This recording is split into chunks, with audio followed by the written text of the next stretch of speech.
Well, howdy. Let's let's get this live stream going. Let me know if you guys can hear me okay, and hopefully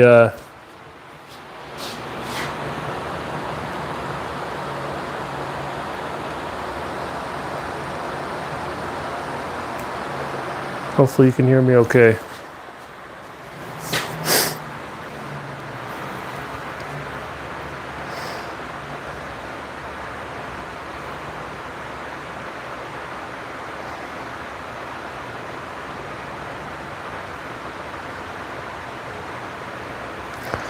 How's the audio?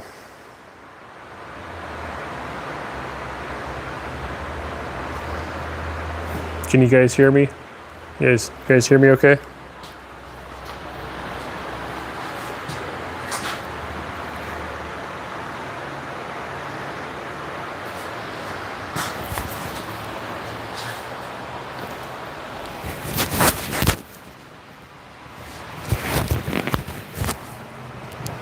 It appears to be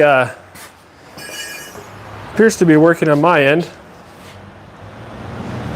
Troy Franson, thank you, sir.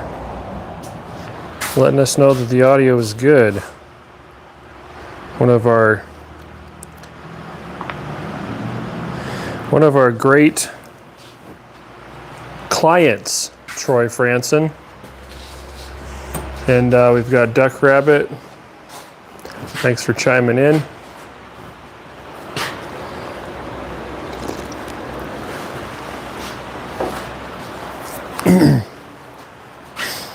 All right, folks. Well, let me get this forge lit here. Can't do much forging without a forge running.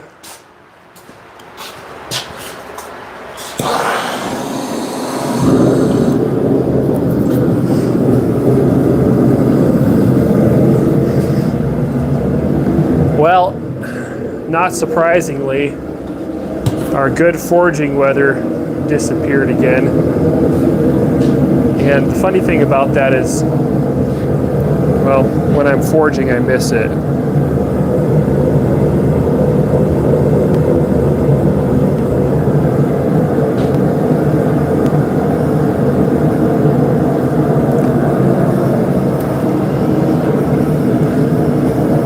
Can you guys hear me when I'm over here? I guess I want to make sure that I'm picking up on this mic and not from the phone itself. So let me know how the audio is, how it is right here.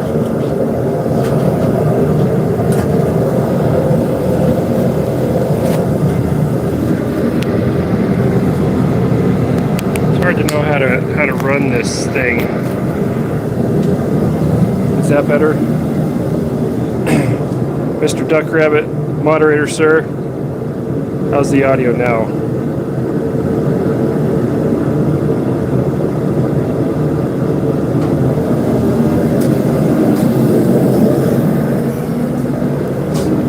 Well, as long as you can hear me okay, I should be picking up on this mic here, and that's going to pick up the forge a little bit too. But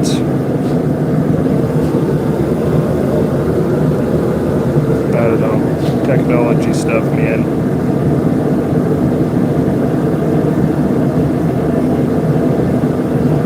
Okay, well, today we're going to forge a Hotcut. And a Hotcut is a tool for cutting hot steel, as the name would suggest. And for that,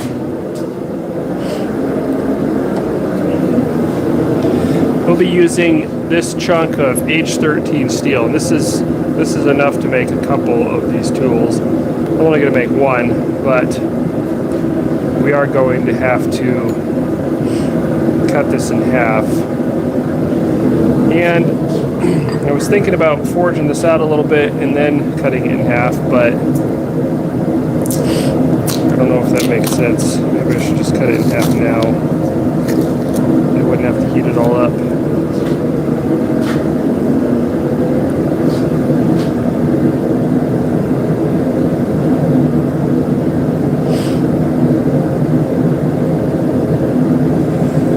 Yeah, I think I need to just cut it in half right now.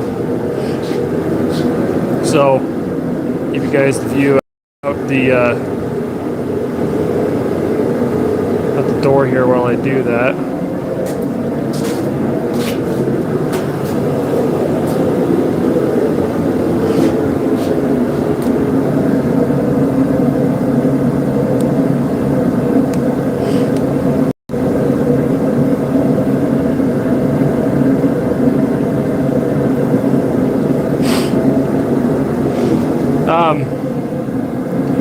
Your Hardenberger,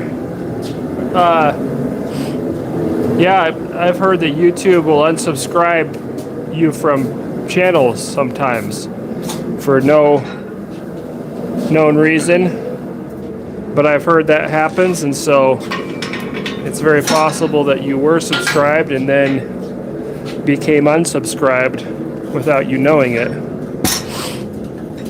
which is really lousy for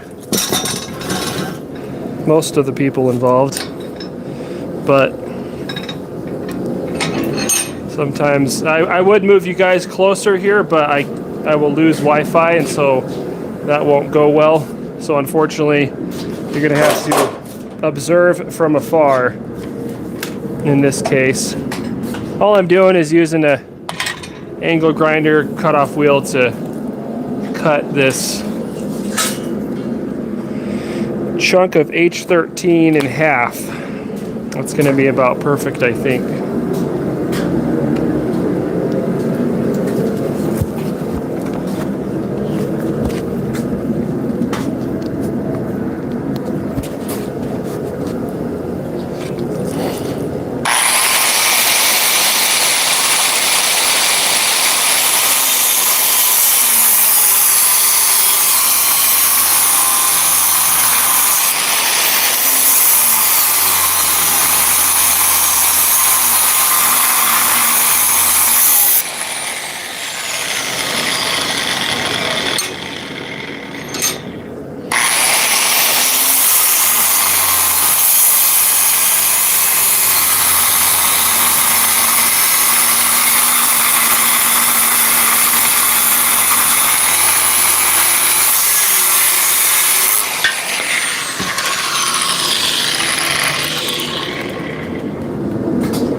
Alright, so we've got a decent little chunk of H13 to work with. That should be just super nice. Get you guys over here because I'm going to be on the power hammer, I think. Probably there's a little better view. Yeah, it cooled down quite a bit, and then it warmed back up quite a bit, so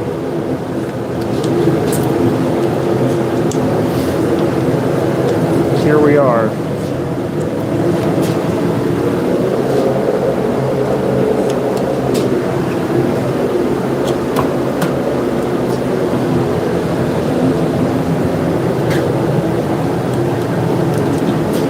So a little bit about H13 steel. It's basically a medium carbon high alloy steel, and it's designed for hot work, meaning even at a relatively high temperature, even at a reddish heat, it still retains its shape. You know, it resists deformation, and so that makes it a really good option for a hot cut, because you're cutting hot material with a hot cut.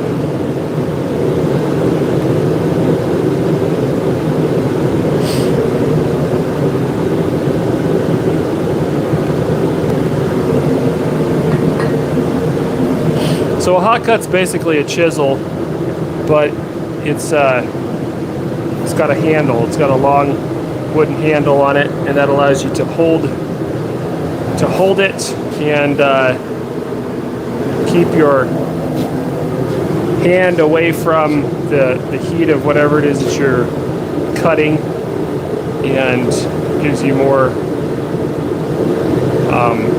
a better view of what you're working on, instead of having your hand over the top of the holding the chisel, things like that.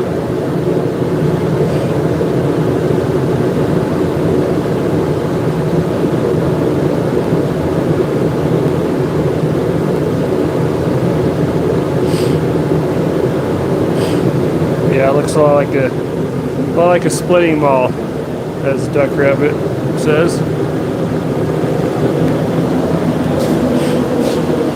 The way the handle's mounted, of course, is a little different. It's just it's got a tapered eye, but it's only tapered one direction. Your axes and your mauls have a taper on both ends, and then you wedge it. Whereas with a hot cut, you just have a single taper on it, and you just force the handle on there, and it stays on there until it works itself loose. But the reason you do that is because it's gonna work itself loose even if you have a wedged handle, and with a wedged handle you have to basically rebuild that setup, whereas with the single taper you just tap it back on and you're good to go. So that's what we'll be doing. We'll be using a hammer sized drift for the eye.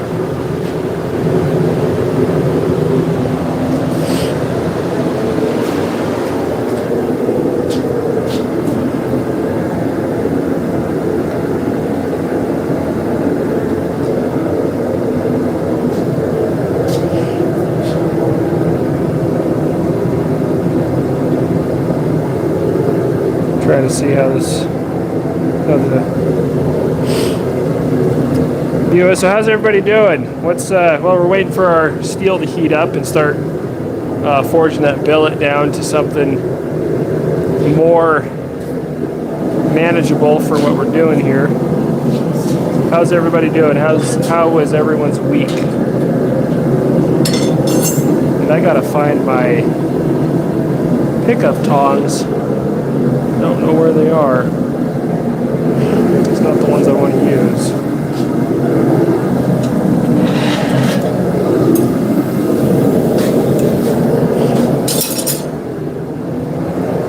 Usually I leave them on one of two forges, but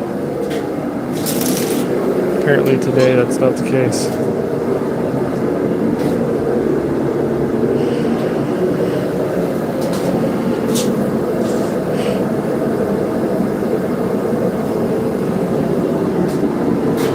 Well, I guess. AJ Hearn. Today we are forging a hot cut. It's a tool used to cut hot steel. It's like a chisel, basically, but it's got a handle on it. Right now I'm heating up a chunk of H13 steel. H13 is an ideal steel to use for this because it's designed to be used at higher temperatures if necessary.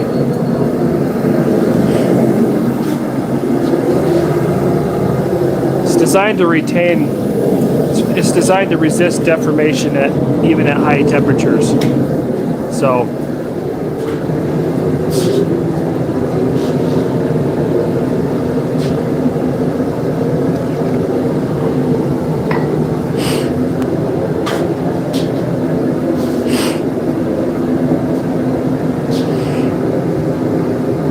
no, I do not have a. I've used a chisel, like a hand chisel, which I don't even. I think it's like a cold chisel. Actually, that's what I've used for a long time, which is okay for a lot of stuff. But I want a actual hot cut for a project. Well, multiple projects, but one specifically that I want to do here. And I need an actual hot cut for that, or at least it would be nice for sure. So we're gonna build one and make that happen.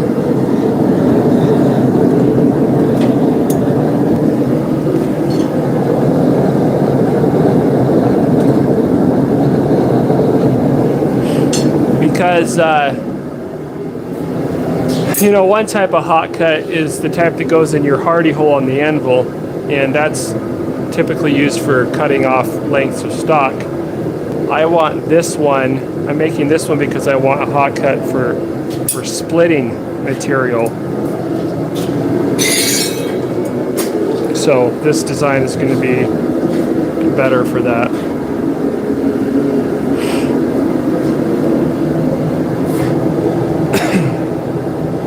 No, I'm not making a hardy hole. It's going to be one with a handle. I guess I've seen them where it can be used as either, but I'm not worried about that. I just want one for.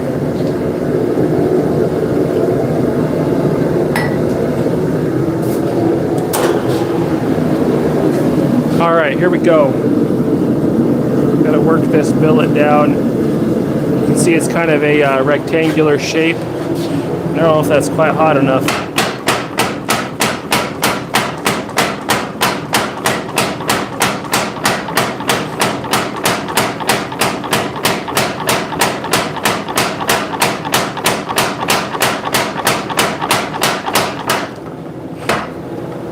All right, that's already a lot more square. But yeah, this should be about perfect, I think. But of course, the H13 being a high alloy steel, you know, low carbon, but it's got a lot of alloy in it. It doesn't want to move as much when you're forging. So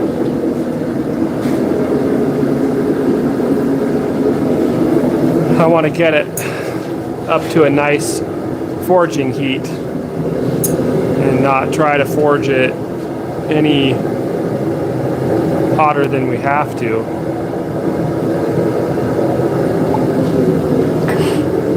Because that's just unnecessarily difficult.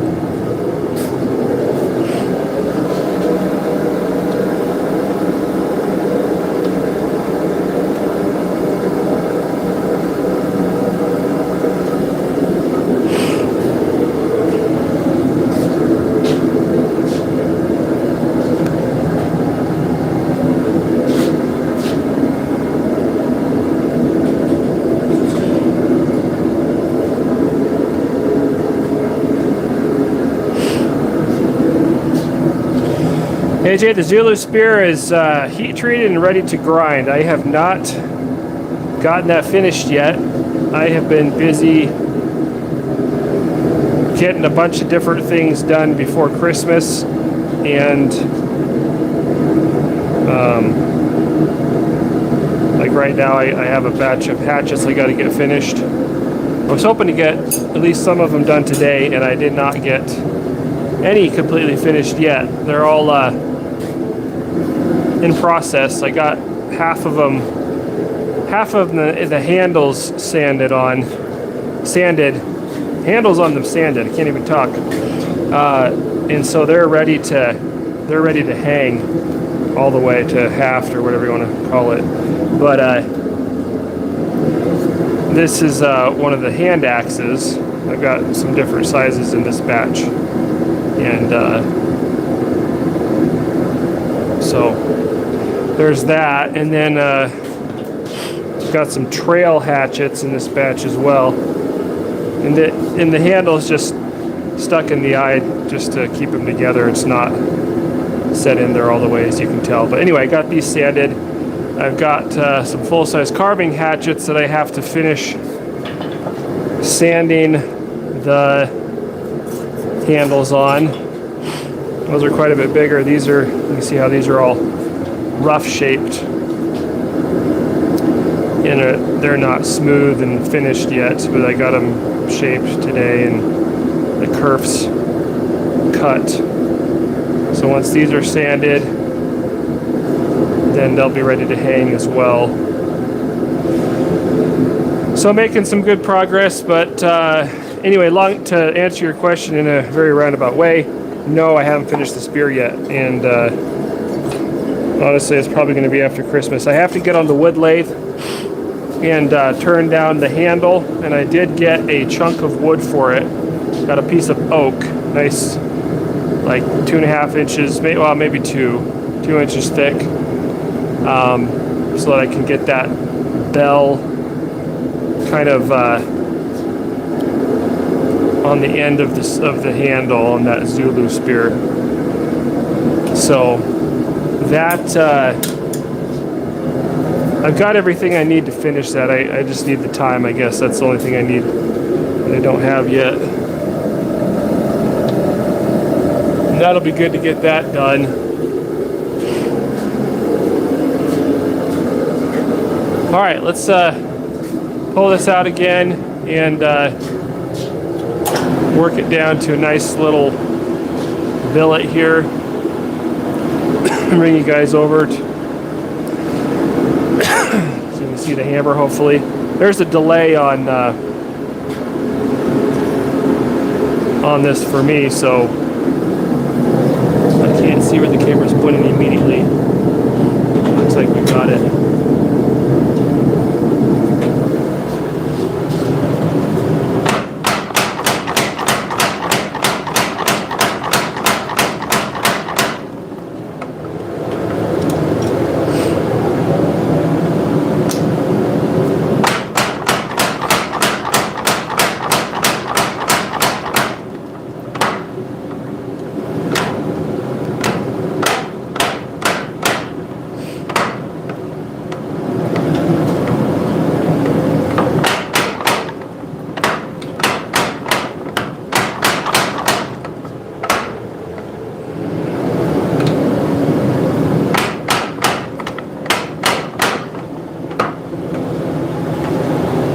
Well, I'm trying to think. I think I want to work it down a little bit more. Draw it out a little bit more.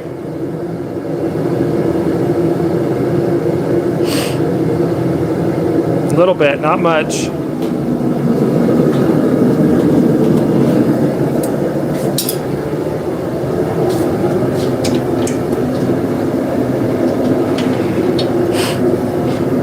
Oh, come on now, get this die out of the press. That one always sticks for some reason. I'm going to switch my drawing dies here into the press so that we have those ready when we need them. But I'm getting ahead of myself. What am I doing? I need to I'm going to need the punch before I need these. What am I thinking?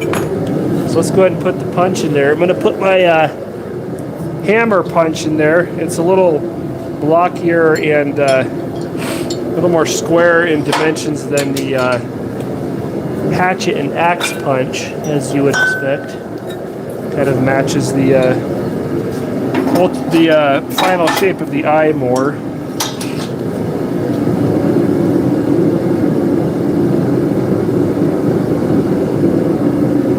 So my base plate on here, I discovered is not level, and I don't know why, because it's sitting flat. I think the steel stock is literally thicker on one side than the other, which is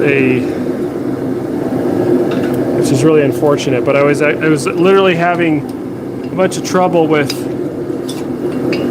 the last several batches of hatchets, because if it's not straight, then it screws everything up, as you might imagine.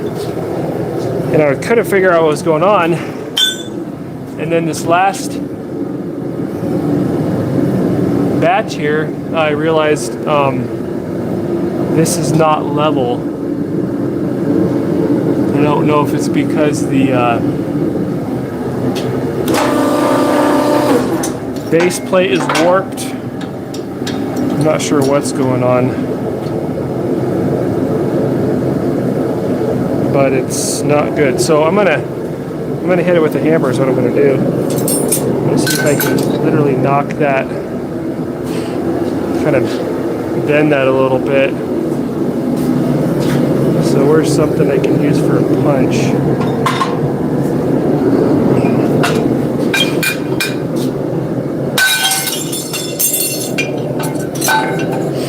This might not be a good idea, but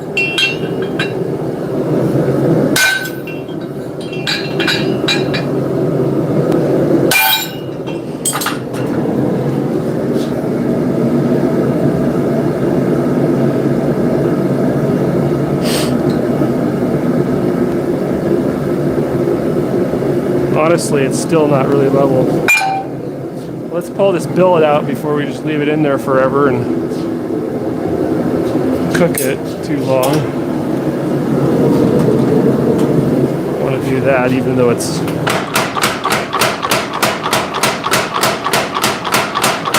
it is H13, I'm not too worried about hurting it.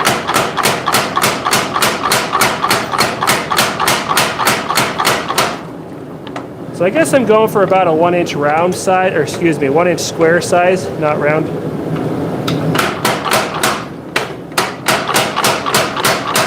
That's what kind of looks right, I think, for this tool.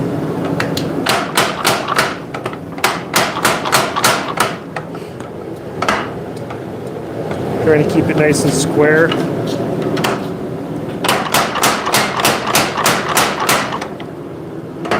Looks pretty good.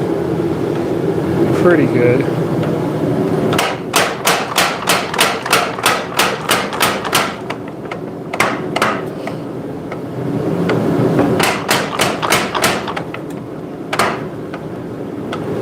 Knock the quarters off of it here.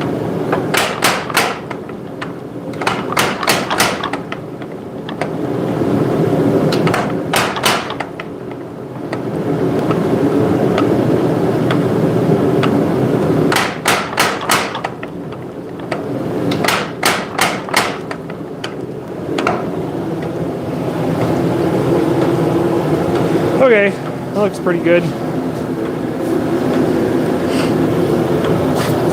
All right, I'm gonna let that cool down a little bit more. Give it a thermo cycle. Let that cool down, and I'm gonna try to fix this.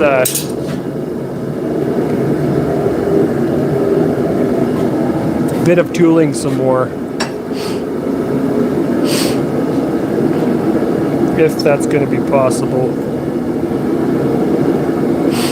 Catch up on the comments here. Thanks, AJ, appreciate it. I redid the tooling on my well, the carving hatchets is the old tooling, and the hand axes and trail hatchets are the new tooling, and like new drift and some other stuff. And so I don't have it dialed in yet, but I like the direction it's going. So thanks. Close eyes to see how's it going. We are forging a Hotcut. Just working down the billet of H13 steel to get there. A.T. Smith Custom Creations, how's it going? My Healing Touch, thank you, appreciate it.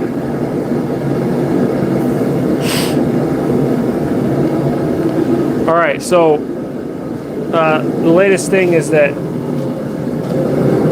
this is the bottom part of the punch tooling, and my plate here is not level, I discovered recently. And so I'm trying to remedy that a little bit by hitting it with a hammer, because that seems like a good option. See if I have a different... Now this is probably the best punch I have for this.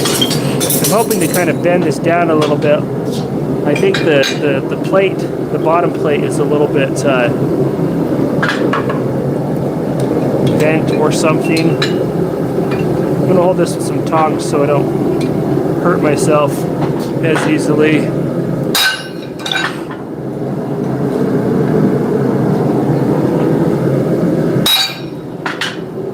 If nothing else, I think I'm getting this soft steel forged down, cold forged, so that it's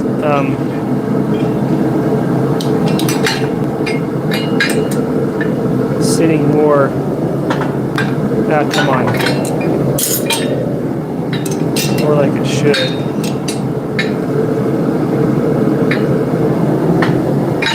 That ain't working.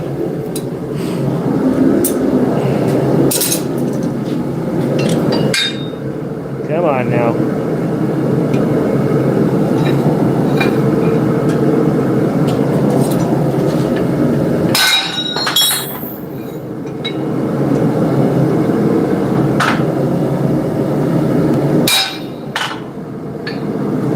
That was a good hit.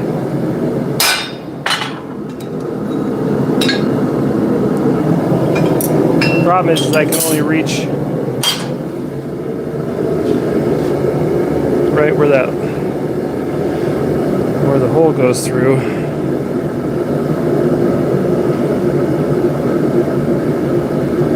Well, it already looks better. I say we just roll with it. I just have to be really careful here. Probably get a file on that later or something and make sure that it's where it should be. Okay. All right, I'm gonna bring you guys over here so you can see the punch, and well, I guess we got to put the billet back in the forge first. So let me do that. We do need to do that. There's not going to be anything happening otherwise. So this should be a pretty simple project, because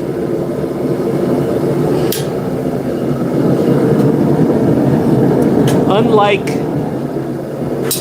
an axe or a hatchet, I am not going to be forging the cheeks down,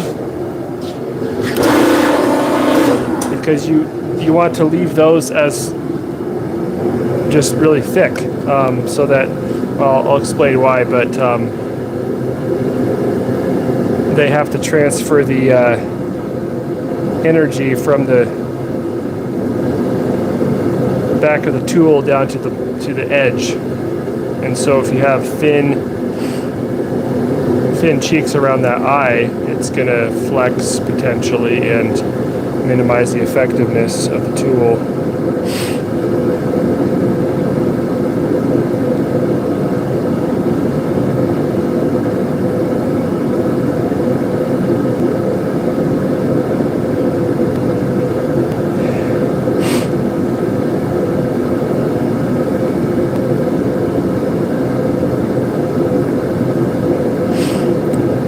Yeah, clothes I used to see.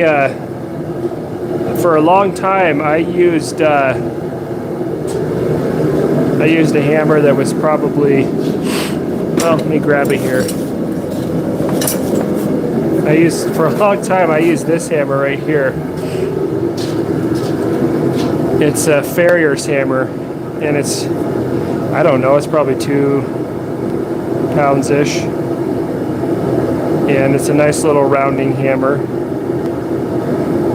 It's the first, I used it quite a lot, horseshoeing and stuff. But it's pretty small compared to what I use these days. But I went from this to a 4-pound sledge, but that took a while to kind of get used to. And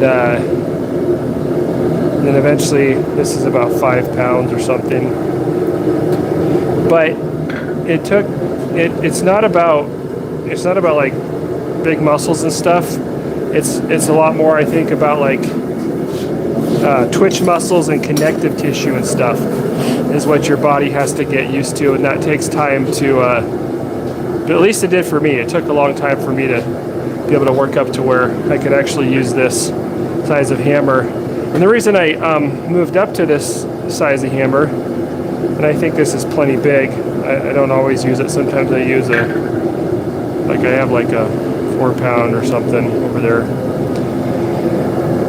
But you get to where you find yourself trying to swing harder to get more work out of the hammer, and you're putting more work in than the hammer is, so to speak. And at that point, you kind of want a bigger hammer so that the extra weight does the work instead of you trying to slam the hammer harder.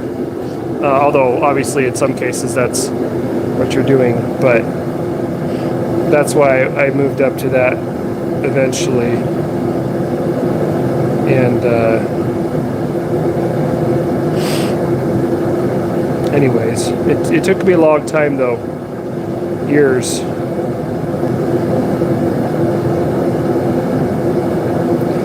Yeah, so I totally get it.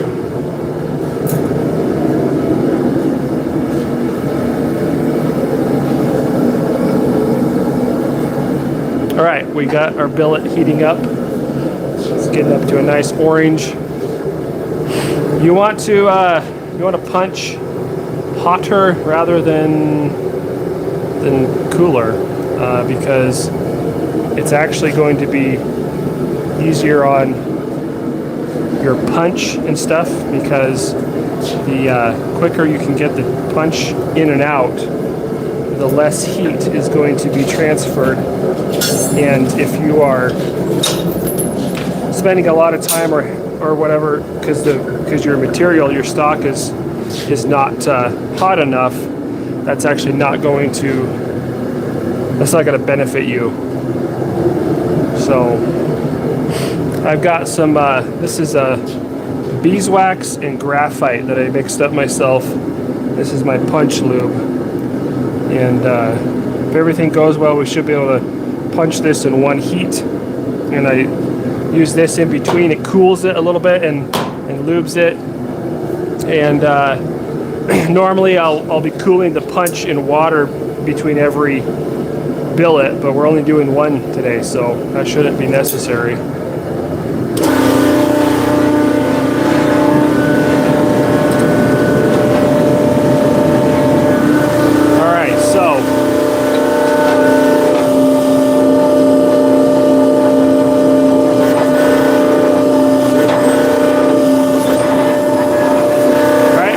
The middle.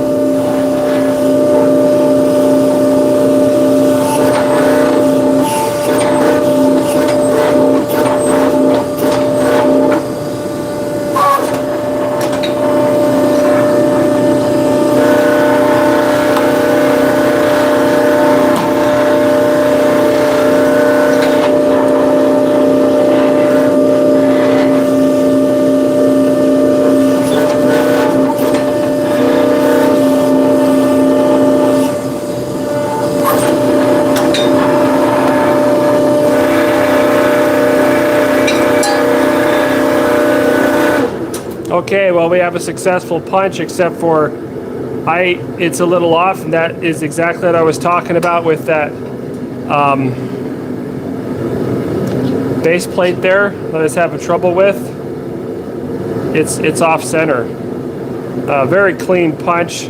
Plug just fell out, lined up perfectly, except for it's off center, and that's disappointing. Now, when you're building the axes and stuff, this is a huge problem, because as the further you go down the line, less material on this side is going to move your eye that direction because it's got less resistance. I thought I had it lined up where it needed to be. That stinks. I thought I took my time enough. I guess I didn't. And this, I feel like this is off, or maybe my billet wasn't quite where it needed to be. Well, I don't think all is lost, though. I think we can remedy it. I think what we're going to do is we're going to straighten it out, and we're going to remove some material from the outside of the thick side. And then that should even it out, so that when we drift this, it's not going to favor one side of the billet or tool and get even more off center. But that is not ideal. Not what I was hoping for, but I guess this is an opportunity to try to learn a little bit more about how to fix it.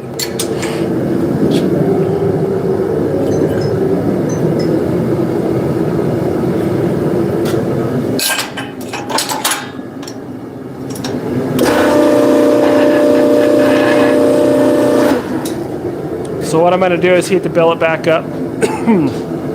We're going to come over here to the anvil, and we're going to forge that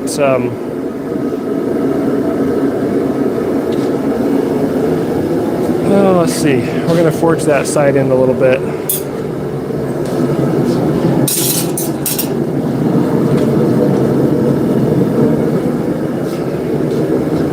I mean, you can tell by looking at it, there's more material on this side.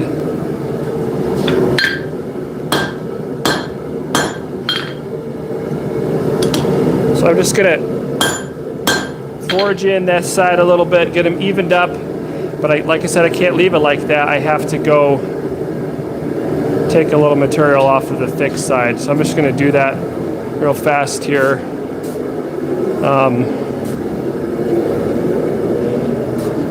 Not going to be able to show you guys exactly here.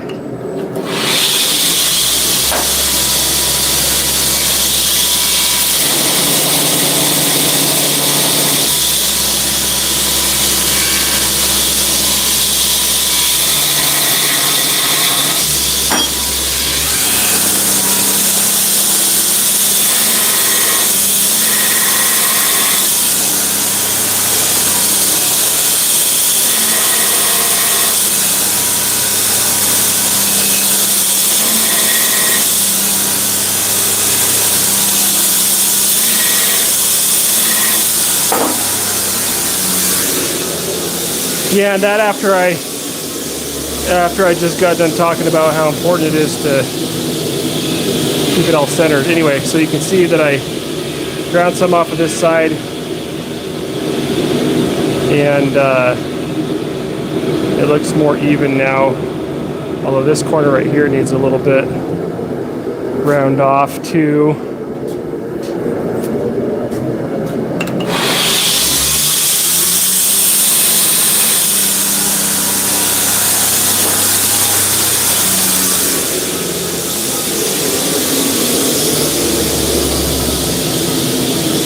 Okay, well, let's put this back in the forge, and we're going to flip it around to what's upside down according to the original indexing. And let's see, we're going to start with the next size of, well, we're going to start with the small drift, which is on the floor because I dropped it after using it for hatchets. But anyway, here it is right here. This will go from the punch size up to actually pretty close to where we're going to end up going, but not all the way. And once again, I got ahead of myself and put my drawing dies in long before I actually need to use them. I guess I'm really anxious to get to that part. But let's got to put in some flat dies here so that we can push a drift in. We've got this little block, this clearance block here. Put that right there. That will allow us to push the drift through the eye without running into the bottom die immediately. We'll actually get it through most of the way. Jaded 025, how's it going? And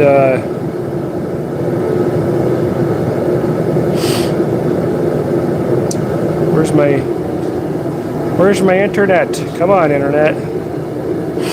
I paid my bill this month. Come on now.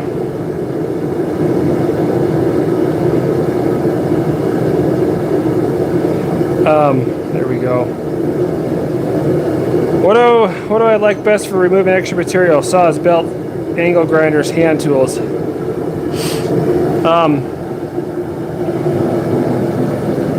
It just depends. Kind of all of the above. I use probably mostly in this case it'd be like the angle grinder or the belt grinder. All right, this is heating up nicely. We can pull it out. We can run our first drift here. Make sure you guys can see. I think you guys can see okay. I'm gonna raise it up a little bit here. Okay. So we've got our billet. Hopefully it's centered now, or it's gonna stay centered.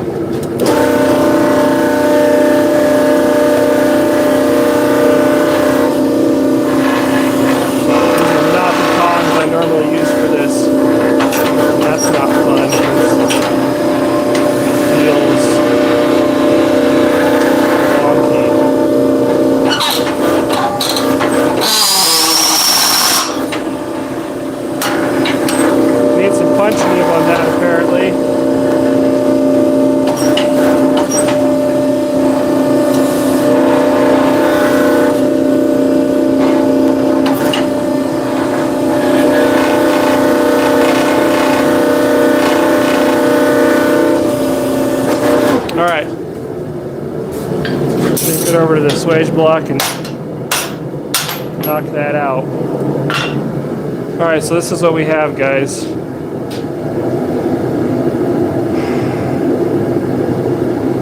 The material looks pretty close to the same on both sides, but it, for whatever reason, that wandered off on me. That's not super fun. We can fix that. I was kind of hoping it would kind of, be straight and everything like that. Maybe that was asking too much. I don't know.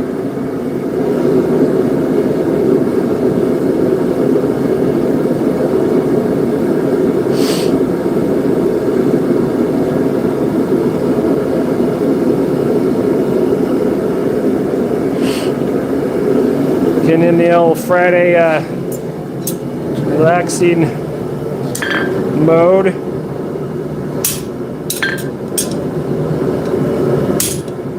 Tighten these tongs up a little bit here. Okay.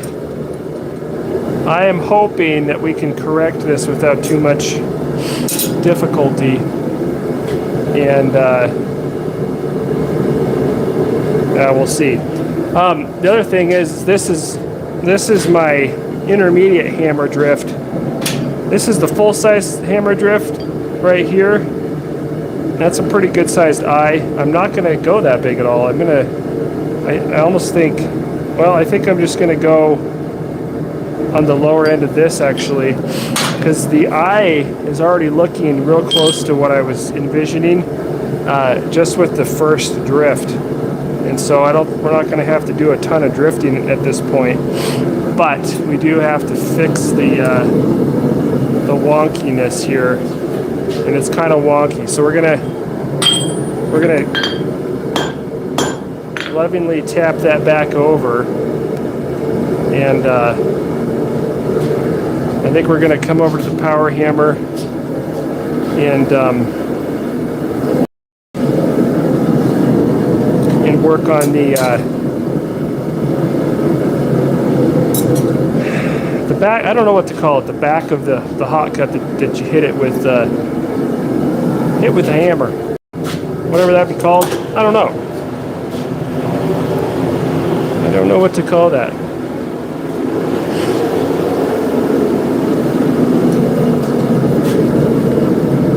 But I want to do a little forging on that and see if I can kind of clean up how it's presenting in relation to the eye.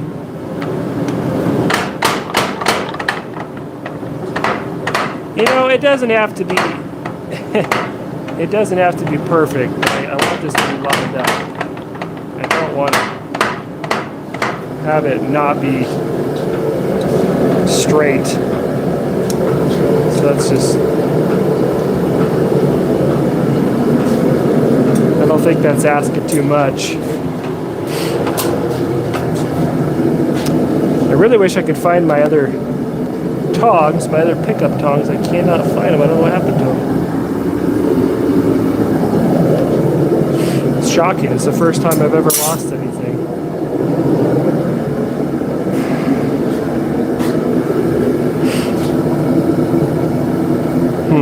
Okay, well,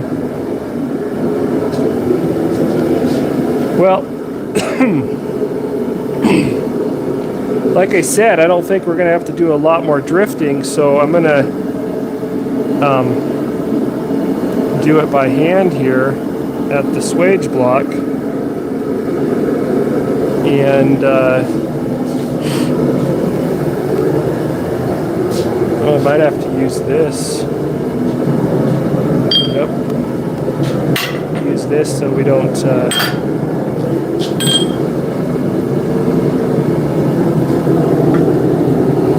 drop it through. I don't know, I actually have another.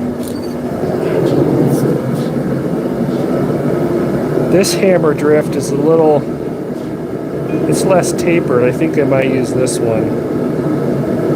Although it's not straight either, but this is more of the shape that I kind of want to use.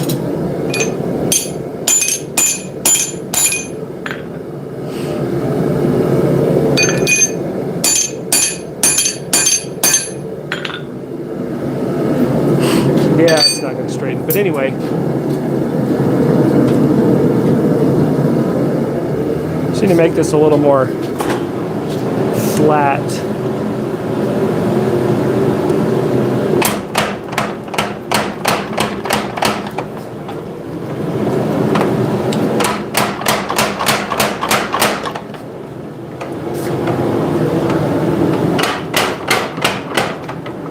Sorry, I should have had you guys over here again.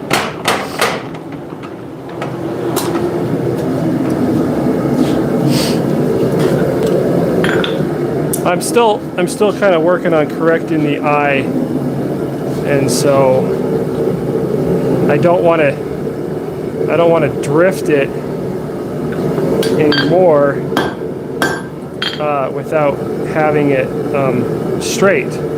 That's one thing about correcting the eyes. correct it as soon as possible. And I need to grind off a little material right here to match that, I think. So I'm going to do that real fast.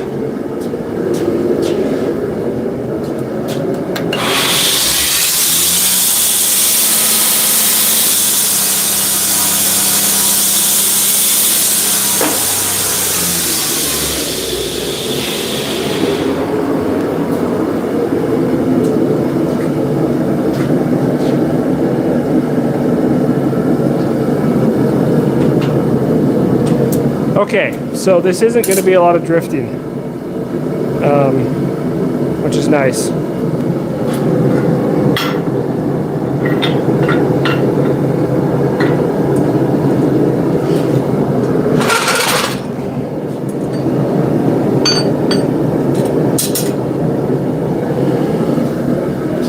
This is just going to be final sizing more than anything else.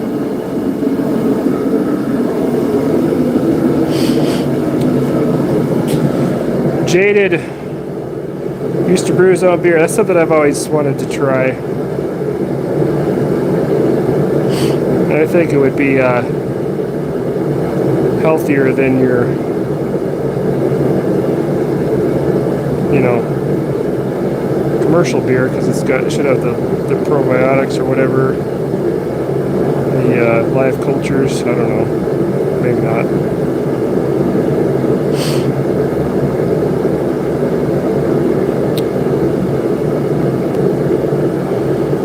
David, thank you. I appreciate that.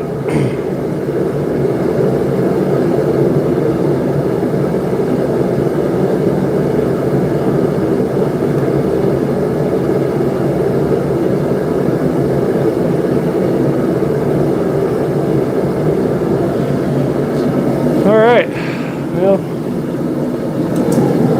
it's pretty close.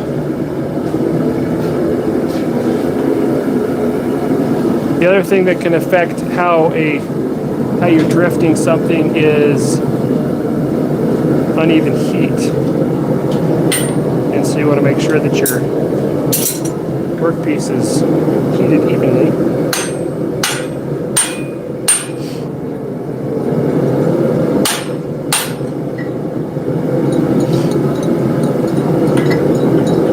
So I should have a glove on. That's pretty hot. Sitting over the top of that.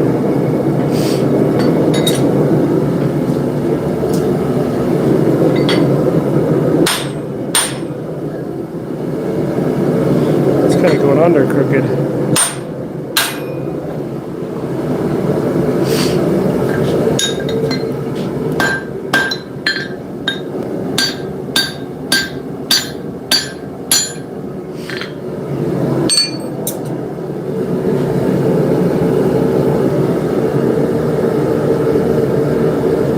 Which we don't want that. See, how is that?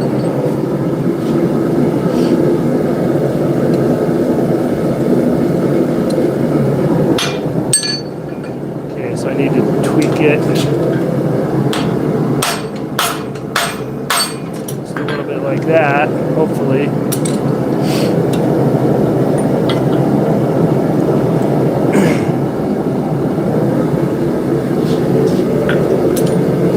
This is getting way too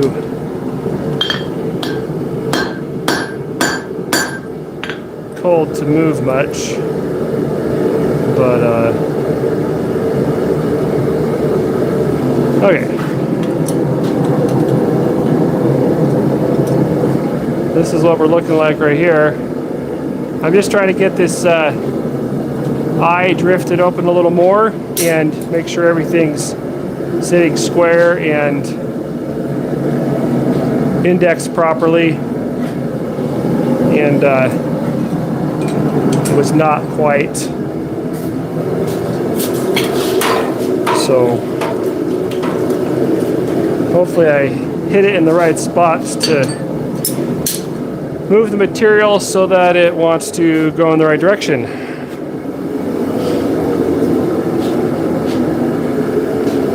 But it's also highly possible that I didn't.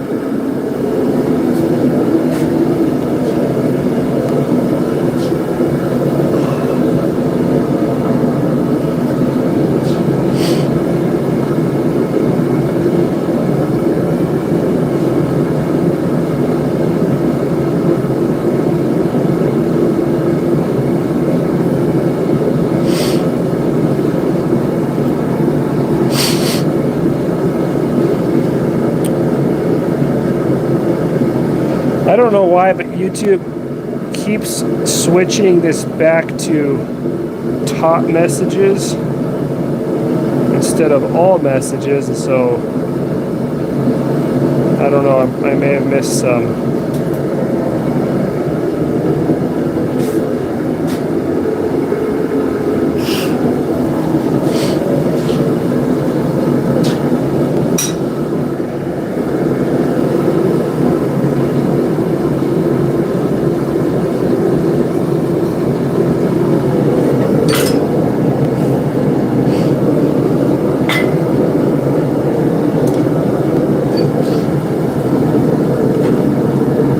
Okay, let's see how this is shaping up here.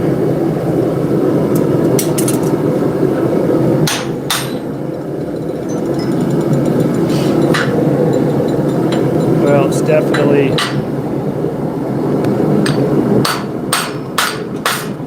a bit cockeyed.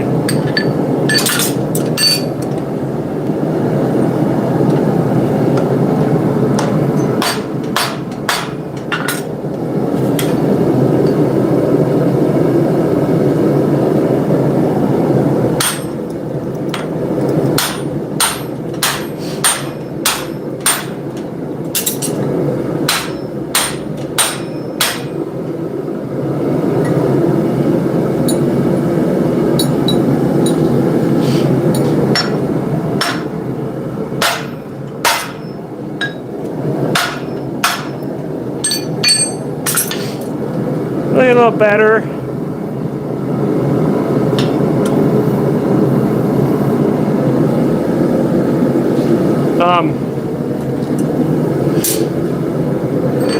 It was going on the drift like tilted, and I want to correct that before I move on.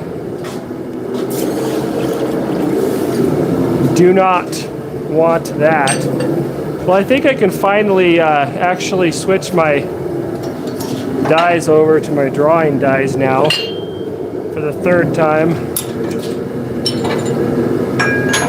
It's actually time to do that this time.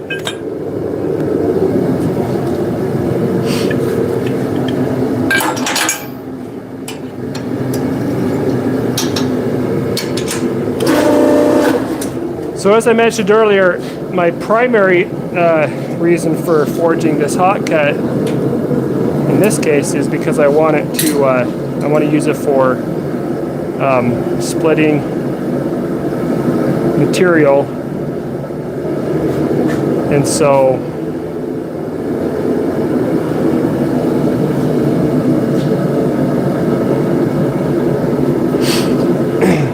anyway, David, I like bearded axes. How can I tell if it'll be good for throwing and bushcraft? Well, I am not. I've thrown an axe or tomahawk like a couple times. I'm not. I really haven't done it. But what I do know is, whenever you're throwing a tomahawk or axe or whatever, if you have a really exaggerated fawn's foot on the end, it's going to make it hard to release the hatchet or the axe. And I know some throwing hatchets still have a curve to the handle, but not very much. And tomahawks, of course, are completely straight and tapered, so they just come right out of your hand. So hopefully that makes sense. I think that I know very little about it, about throwing stuff, but in my very, very limited experience, you want to be able to release that from your hand without it hanging up on the fawn's foot. And so like on all of my hatchets and axes, they have a nice fawn's foot here, and that's pretty prominent. And the purpose of that is so that it doesn't come out of your hand, and it makes it really nice to hold on to, and it's easier to retain your grip without really gripping it as tight. You still have to hang on to it, obviously, but it doesn't want to just fly out of your hand. And so that's the purpose of that. So you could still throw this, but the release is going to be different at the at the least. It's going to be different, and it could be problematic. So, hey Micah, how's it going? So that's my 2 cents. I don't know anything about throwing axes really, but like the tomahawks, you know, they're very well suited for that. And you can also use them for bushcraft stuff. So if you're trying to get one that did both, you would probably want to look at something with a very minimal fawn's foot, if not a straight handle, so that you could throw it without it hanging up in your hand. That's all I know to say, but I could be wrong.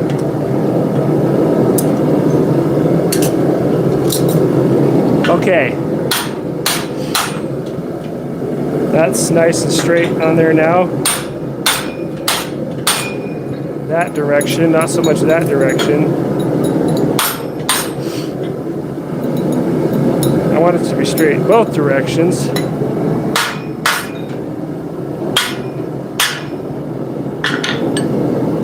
You know, I don't think that's asking too much, but that's looking pretty nice overall.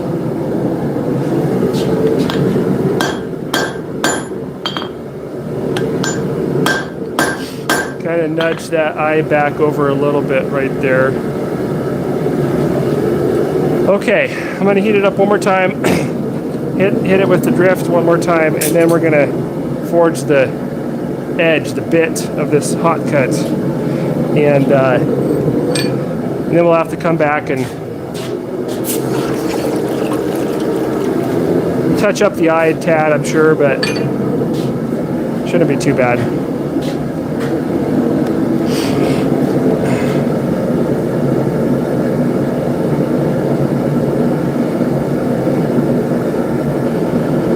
Well, the other thing about throwing axes or hatchets is that, you know, if you accidentally hit something and damage the edge or lose it, you know, that could be a problem if you're depending on it for other things. So ideally, you would have at least two. You'd have one dedicated bushcraft hatchet that's designed to do that job very well, and it probably would have a nice fawn's foot on it and things like that, so it works really well for that application. And then you have a throwing axe or tomahawk or whatever, and that, you know, that could be, you know, in my thinking, that could be like maybe a less expensive or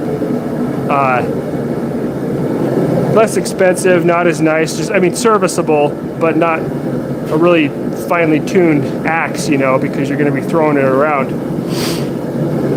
That's my thinking on it. But that's just me. Okay, let's see how this is shaping up here.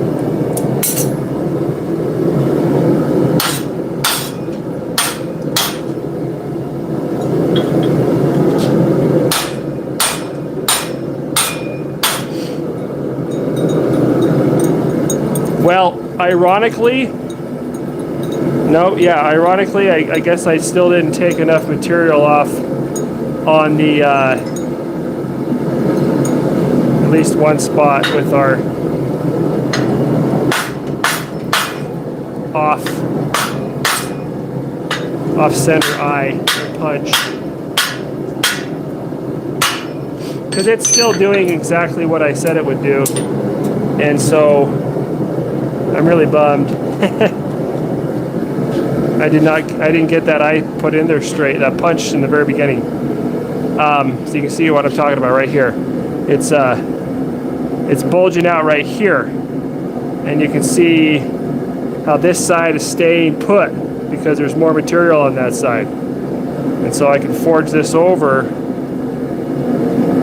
but it's still going to favor this side because that's the path of least resistance. And so it's a bummer. Well, I guess I can grind a little more off in that area.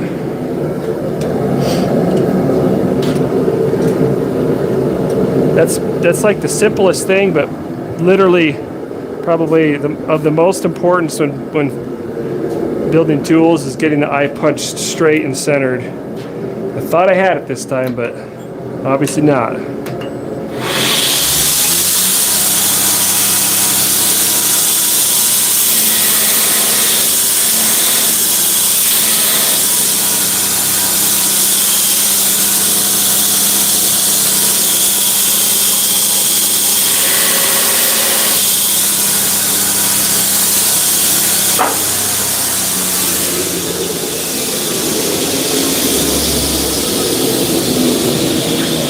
Okay, so I hope that's really similar now in material size. So I'm going to heat this up. I'm going to knock this back in a little bit, and then we'll hit it with the drift again, and hopefully it's going to be equalized.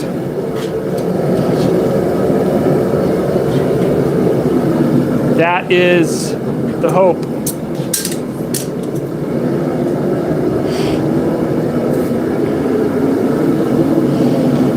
And you thought this was just going to be a simple, well, I thought it was going to be a simple forge up a new tool, and it doesn't always turn out that way in real life. Like, I have a couple more hatchets over there that I scrapped because, well, actually because of this exact issue. It stems back to the plate that my punch sits down on, and anyway.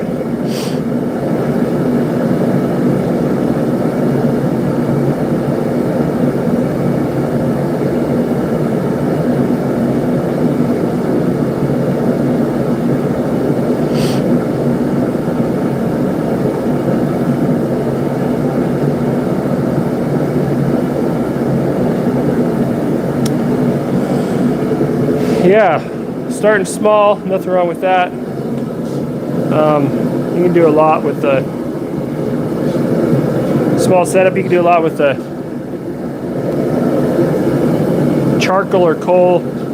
I think somebody, maybe it was you, I don't know, but somebody was asking about it last live stream, and some of the guys were giving some good advice, you know, and just some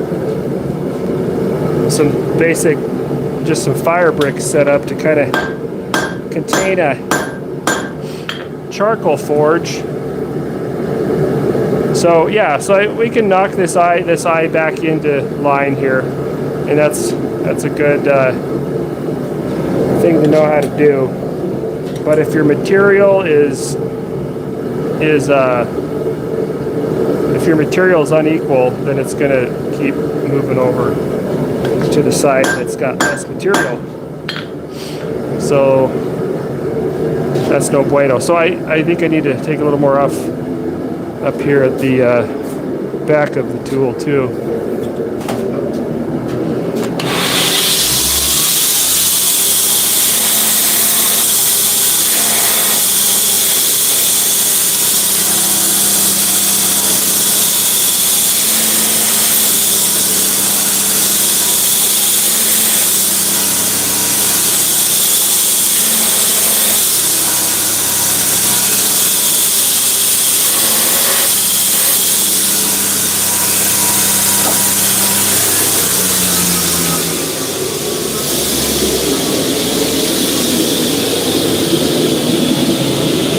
Okay, we're going to heat it up again. We're going to run the drift again, and hopefully we've done what we need to do to make that come out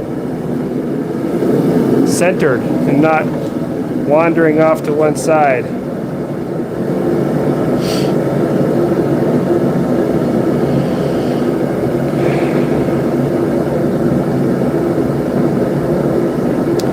Temp in Texas today, it was like 70 something.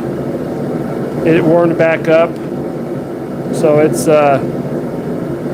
still cold in the morning and at night, but it warmed up to like 72 or something like that today.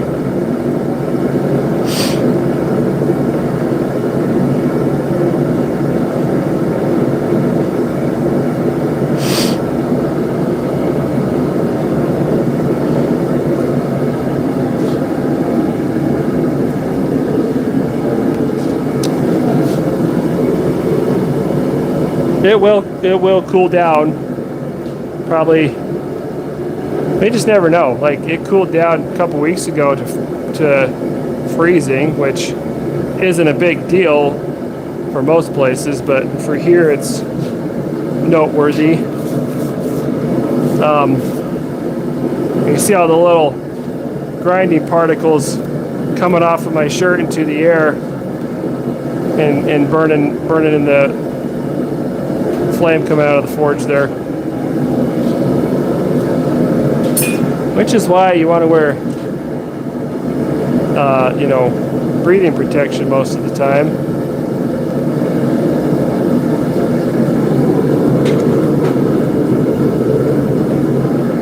Okay.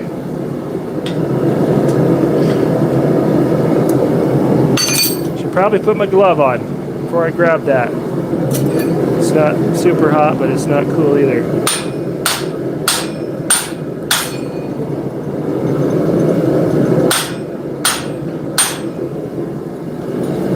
Okay.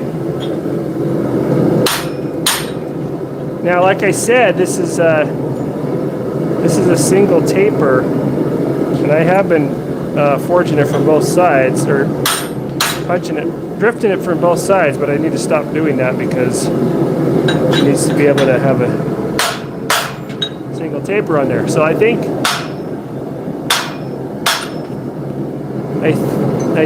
we've pretty much got it. Yeah, I believe we do.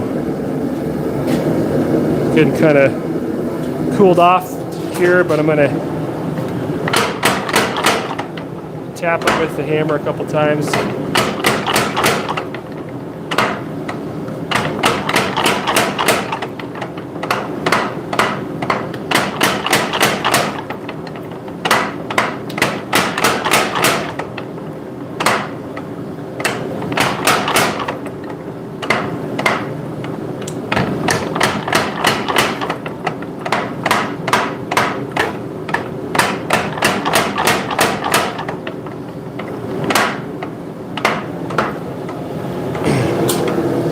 I'm just going to have to grind the back end of it a little bit to kind of bring it up where it needs to be.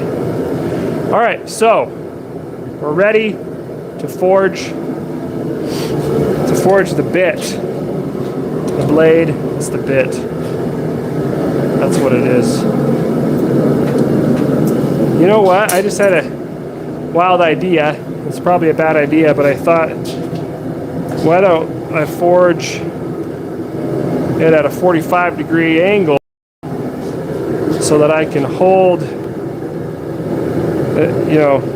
45-degree angle instead of holding both tools in line like this. That's probably not a good idea. I should probably keep it simple. It already hasn't been super simple, so for the first one I should just leave. I should just do an inline hot cut.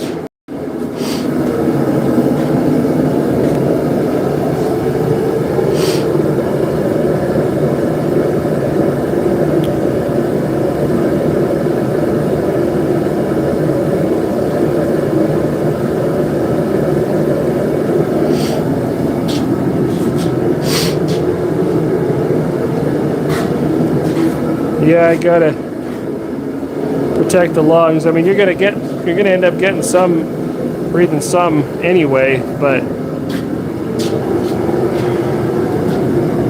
you want to minimize that as much as possible.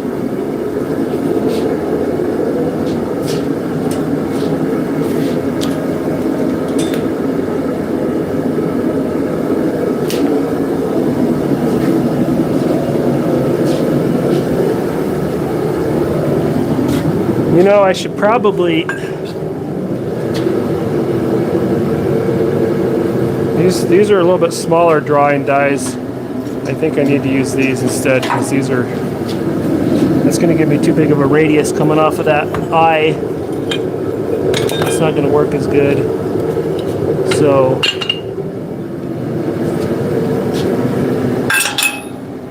switch these.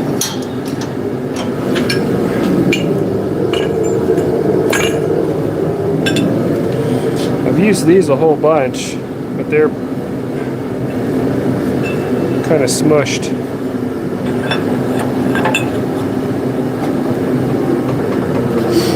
That one's sticky for some reason.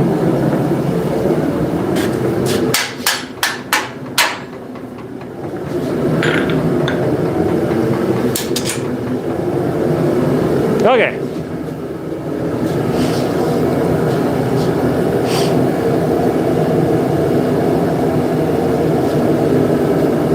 Yeah, the forging press I've built I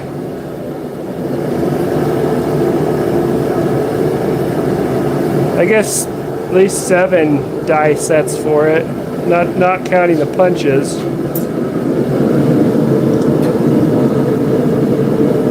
All right, here we go. Draw this out.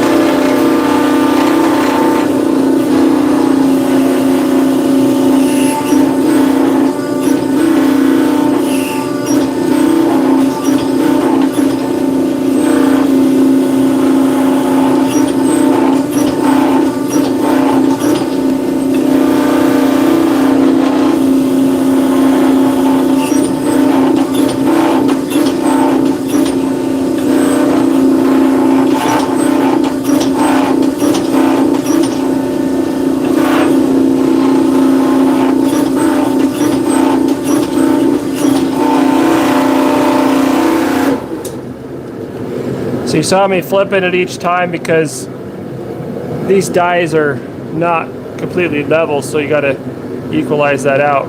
So that's a good start. We got to forge it down some more. The final thickness that I want is going to be around 1/4 inch maybe, and then I'll grind the final bevel on it. But we need to forge it down to a little more. Although I think I want to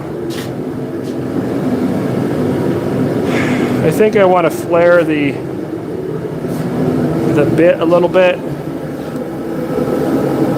Going to use the drawing side of the power hammer dies to do that. Hopefully that'll work. Just coming in from the side here.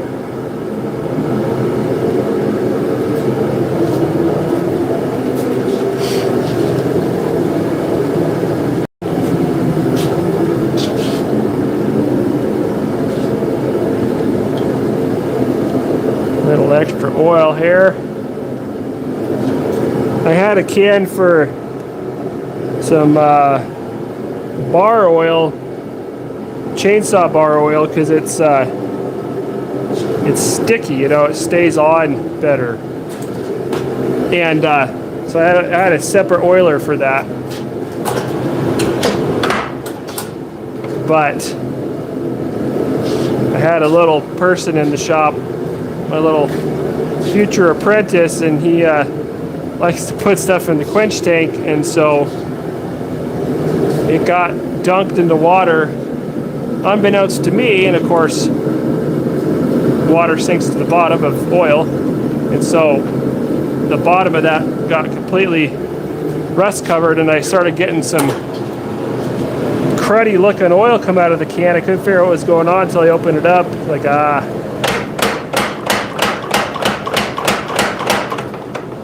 the bottom of the oiler was completely rusted.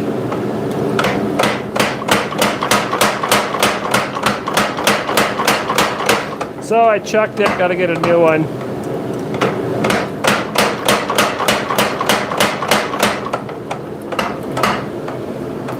Well, that's nice and crooked now.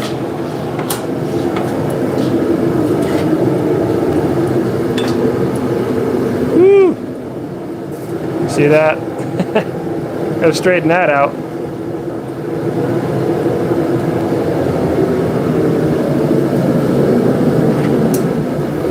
Don't want to go any thinner though, but I actually am going to switch over to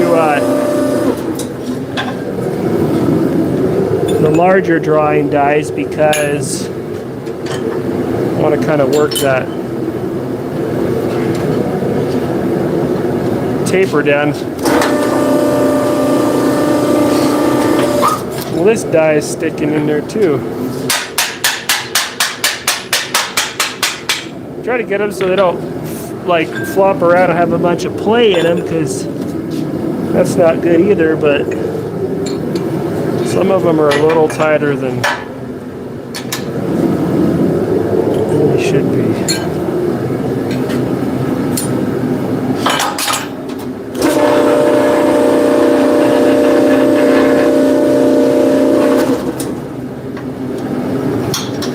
Okay, all right. We're gonna gingerly work this a little bit more here.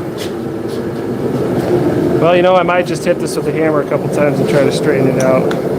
Not really sure how to, man, I'm not sure what to.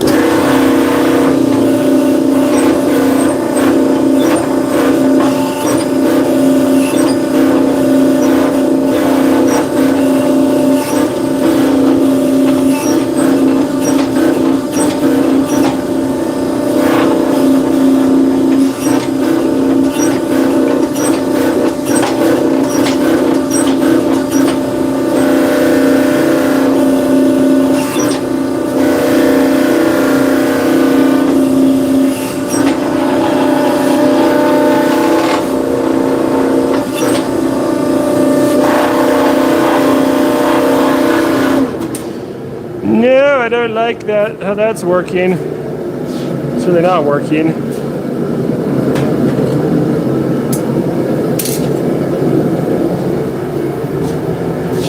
I should not have done that on the power hammer. Sometimes I wish I knew what I was doing.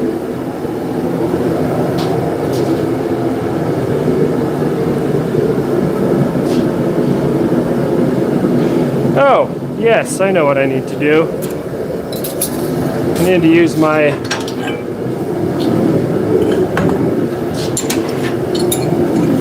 I don't know what to call these dies, but these are for finishing the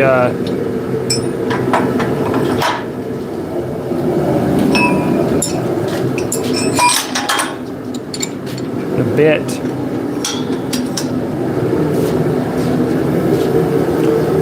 on the axes and hatchets.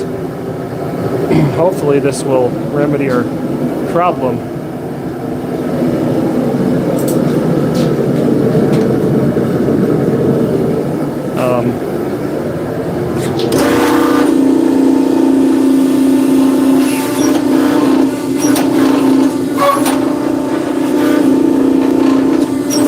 Yeah, that H13 is so much stiffer than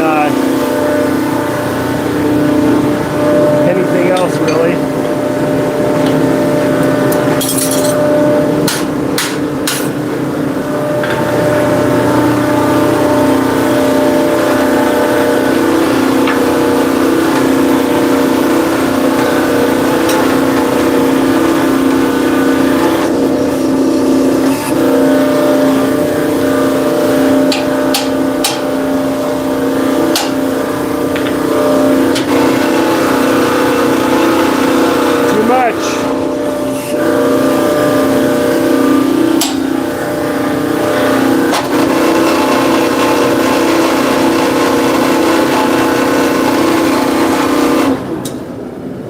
I'm just trying to get this bit in line with the eye now, and now it's still off to the side, which we can fix that.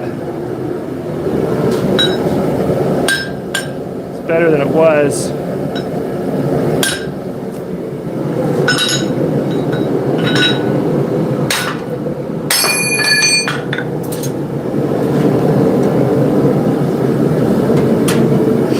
Okay, I never said this was going to be pretty. It just has to function.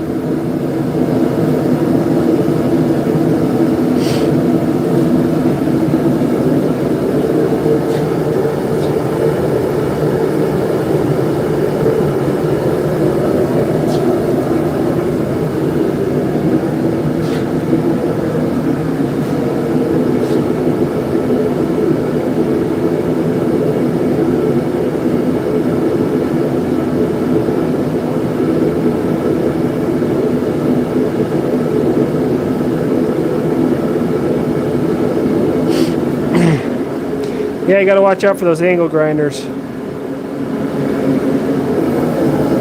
They, especially the big ones, you know, but any of them can get you. All right, let's try to get this straight.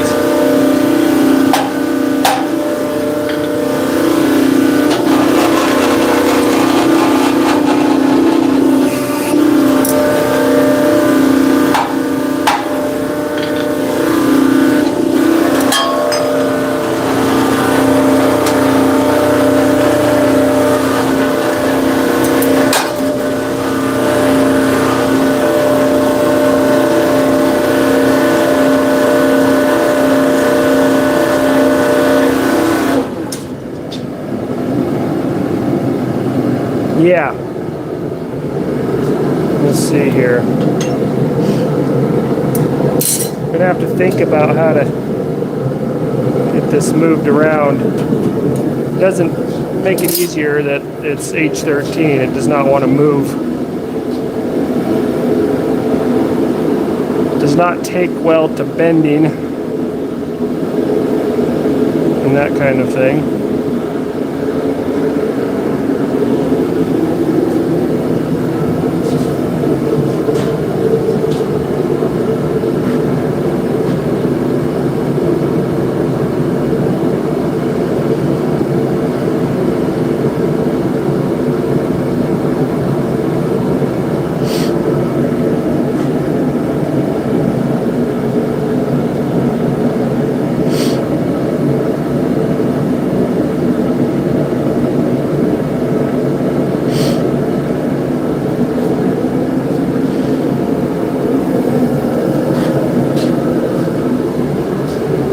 We're really close to the finished product, and you know, I can finish the surface, just grind it clean, take off all my ugly forge marks, because I am building one of these for the first time, and you never know exactly what you're doing when you're building something for the first time, even if you've built similar stuff. That's just the way it works.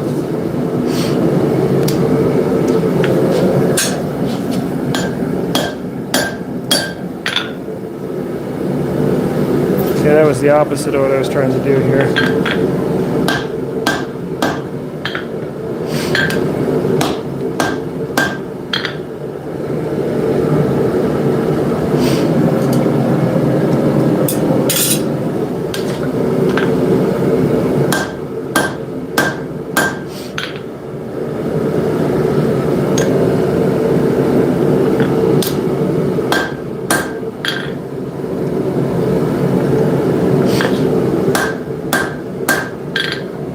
Well, I'm trying to get this straightened out, and I'm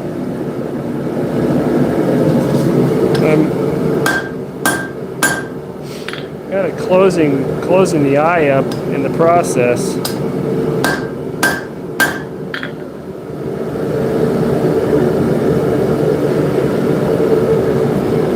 That's really not ideal either.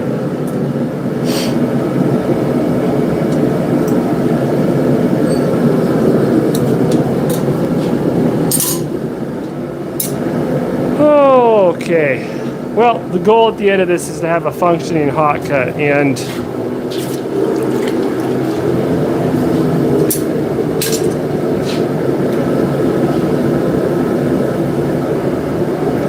hopefully that's what we have.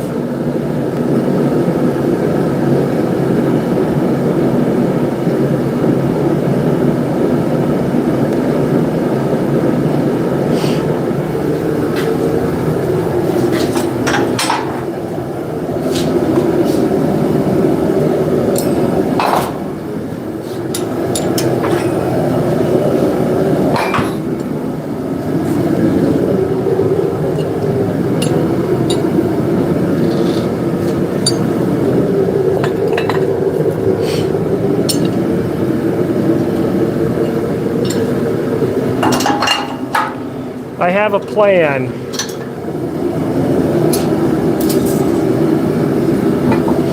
Probably a bad plan, but it's a plan.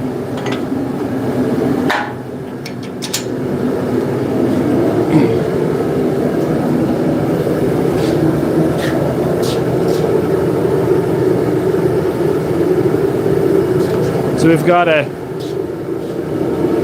round die, flat die on the bottom, and I think maybe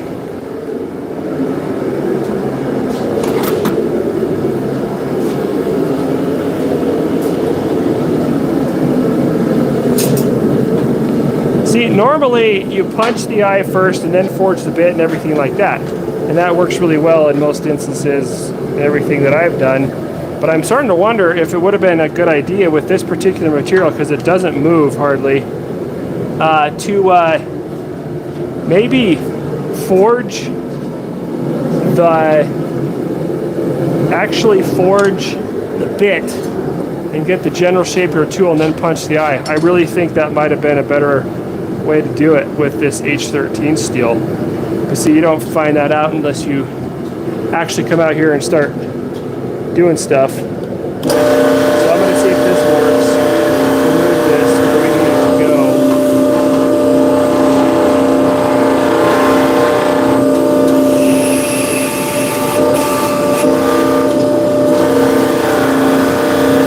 Yeah, that did. That was good.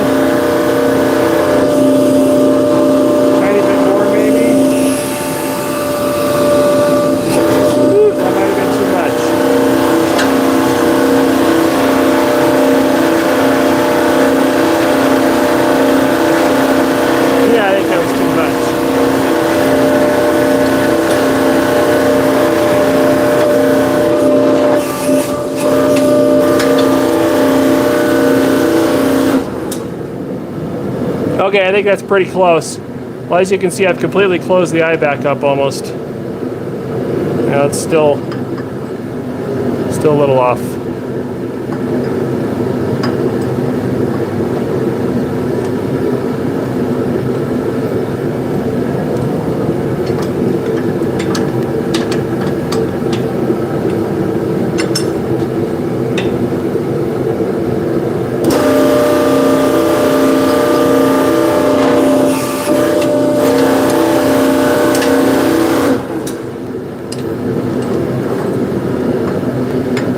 Yep, that's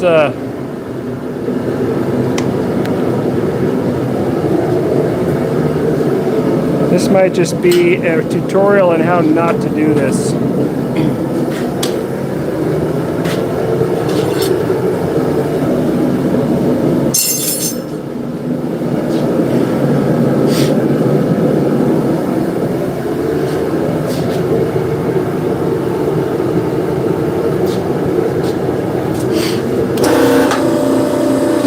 But as I'm sure you're aware, this kind of thing is not my usual fare.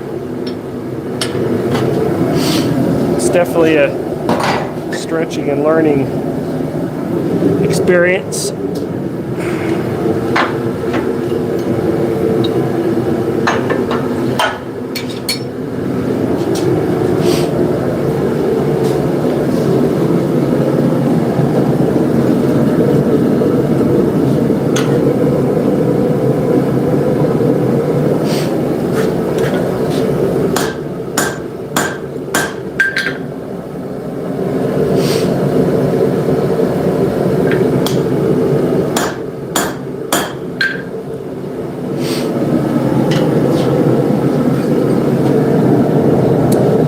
Alright, well at this point I'm going to get it good and hot, and we're going to try to open that eye back up. And it's not going to be as pretty as it was, I'm sure, because when you close it back up and reopen it, it's going to have some goofy shapes to it.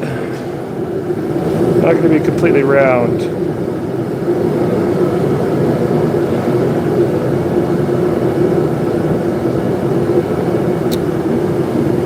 No, I'm trying to get when I forged out the bit, well, I was forging out the bit and I was trying to widen the bit at the end, where the edge is going to be. And in the process, got it all wonky, trying to straighten it, and it's not straight with the eye. And so that's what I've been working on the last little bit here. And I guess I kind of have it straight, but in the meantime, kind of almost shut the eye, close the eye completely up. Not completely, but it's more of a slit or a punch now than an eye.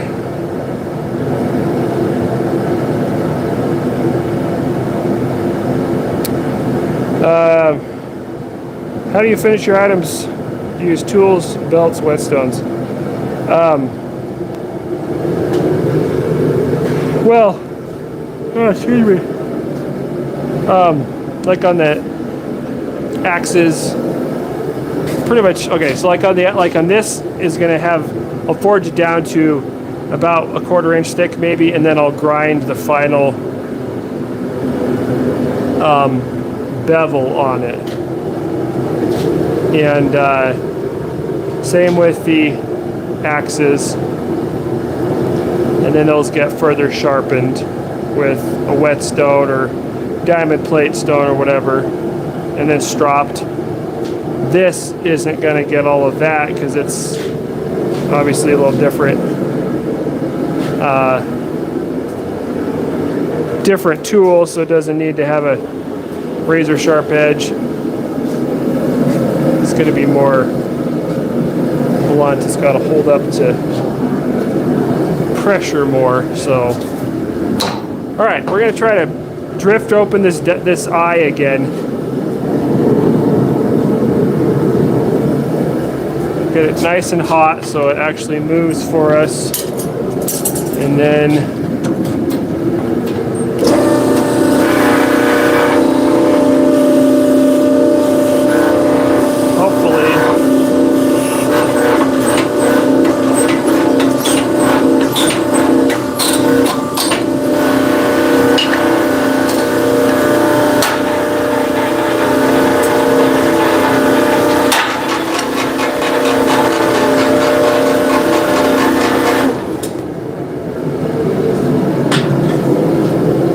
was almost a re-punching.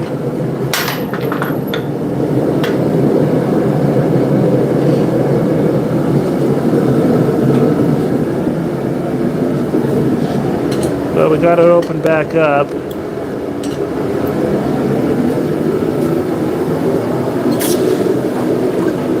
I think it took off a little chunk of material as we were doing that. Yeah.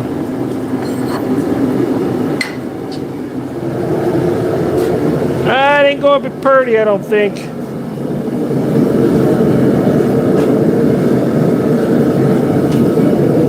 Yeah, I really do think that the way this could work better is if you forge the billet, forge in the bit,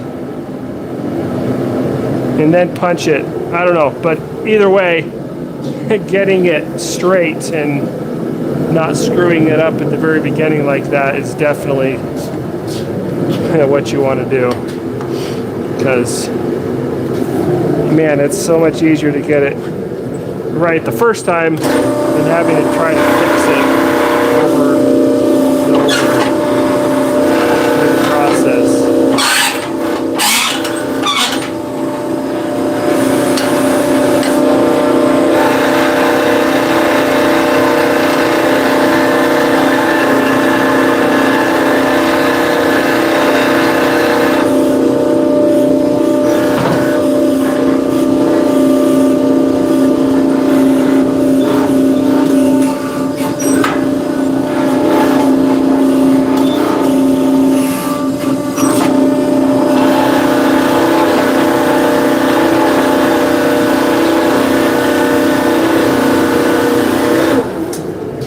Okay.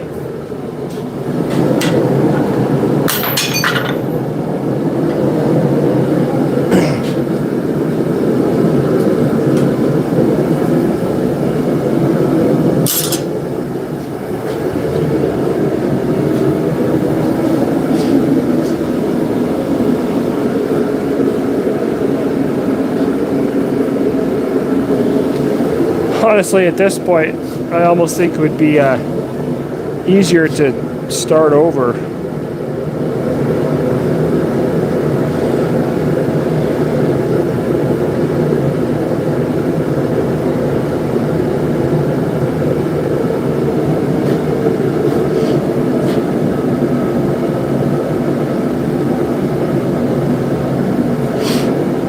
That's a little pessimistic, I guess, but at this point,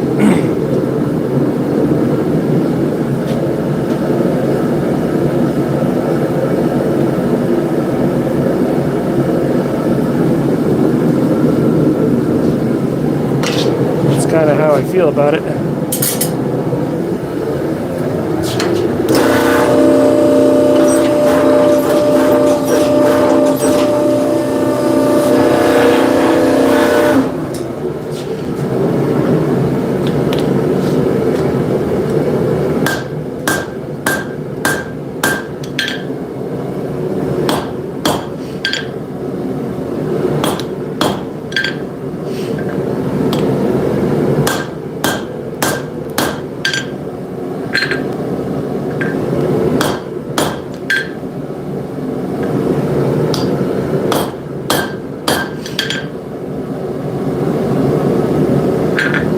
Man, I'm telling you.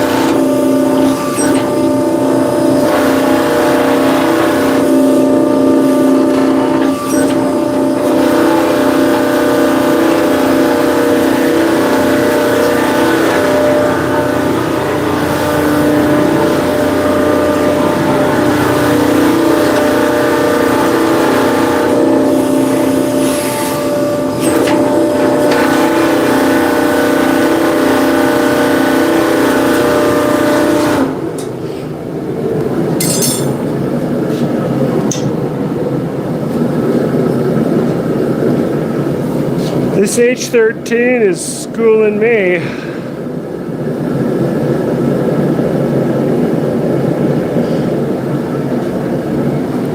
It's not as easy to move around. It'd be nice if it was where it was supposed to be. That's kind of what you want with this material, I think, is get it where it's supposed to be so it doesn't have to move, so you don't have to move it because you don't want to move. It does not.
Okay, go back in for the punch or the drift again.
Yeah, I don't know. I'm seriously considering throwing in that other billet. This is what we have. This is it's looking pretty raw.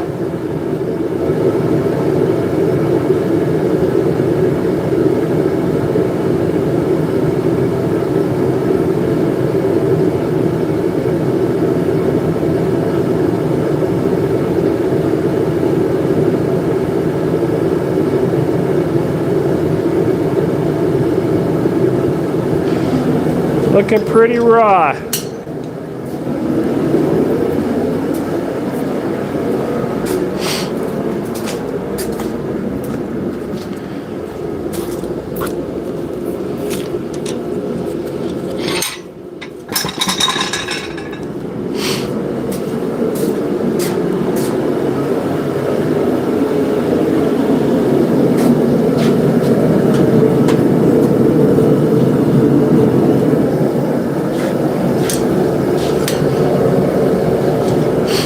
Well, I went ahead and put the other billet in because this just looks gross. And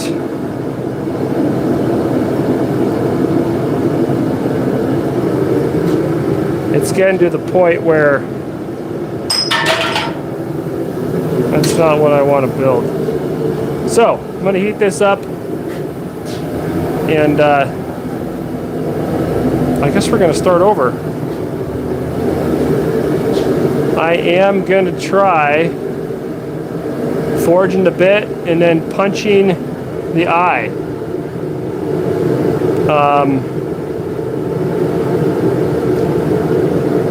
Because normally you're trying to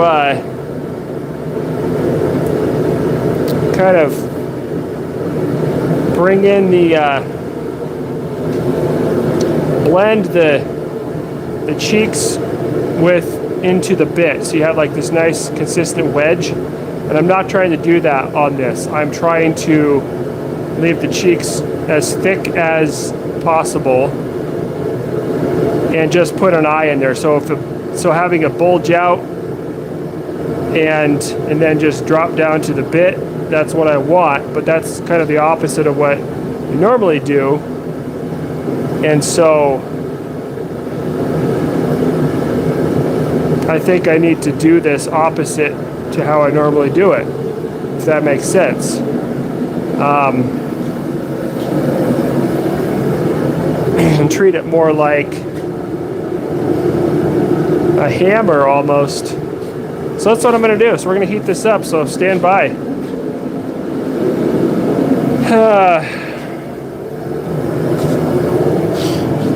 Or if you don't want to stand by, that's fine too.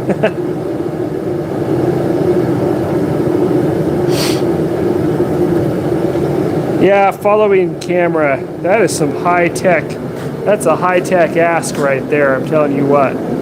I get it though, makes sense. I need to get me a drink of water, so y'all just take 5, I guess. I'll be right back.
Yeah, I was expecting this to be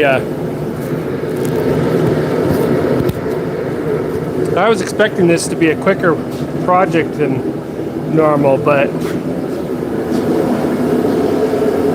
goes to show you what I know. We're at 2 hours. All right, so for everybody who's just getting on here, we are forging a Hotcut this evening. Never done this before, except for the last time I tried, which was just before this. So we're going to do it again because the first attempt was unacceptable. Not a usable tool. And I still need a Hotcut, so I still need to make one.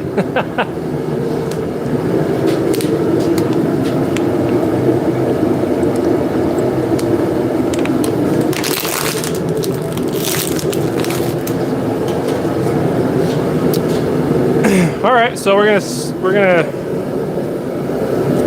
start by forging out a billet again.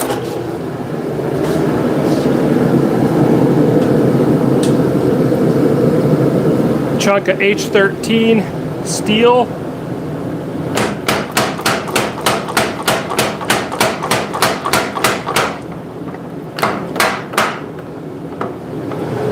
And drop this.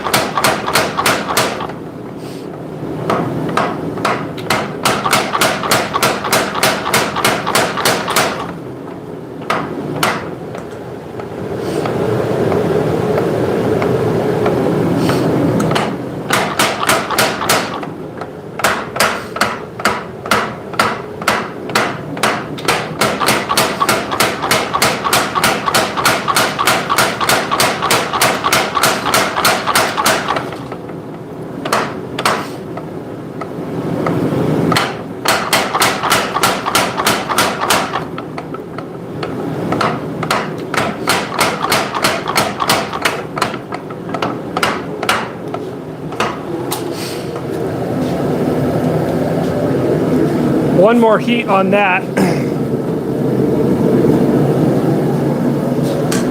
Get that forged down to about 1 inch square.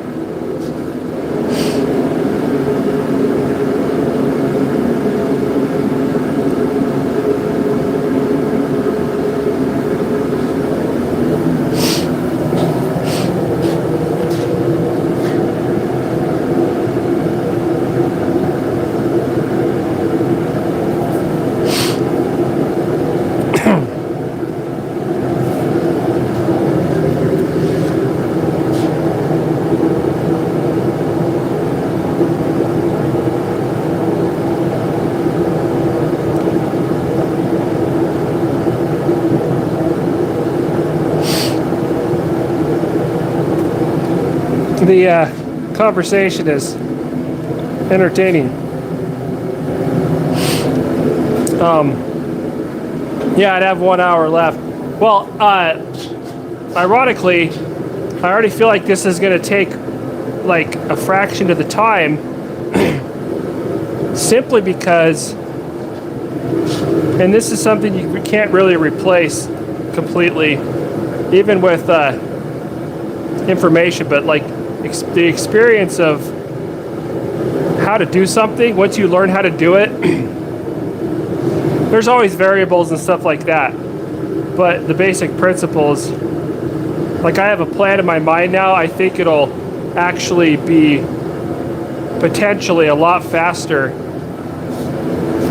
And I'm always talking where my head's not in the camera here. Sorry guys. I can't keep the power hammer dies and my face in the camera at the same time, so I have to move it each time. Anyway, now watch me be wrong, but I feel like we could get this built in like 30 minutes or something. Or something far quicker than the last 2 hours. Just because I have a clear path of what that looks like in my mind. Now, if it actually goes that way or not, that remains to be seen. And I mean, I had a path in my mind before too. It just didn't go that way. And I know why, at least a little bit. Which is why I'm not doing it that way this time. So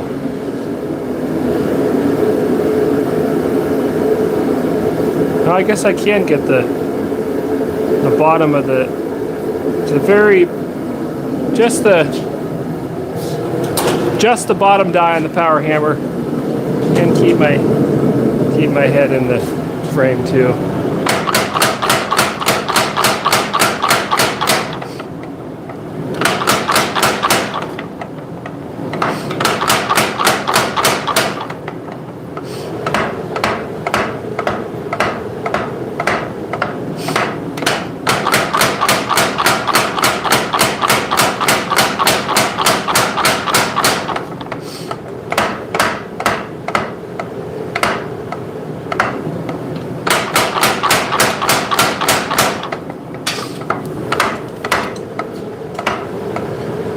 Nice thing about the power hammer is that the heat stays in the stock a lot longer.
Okay, that's pretty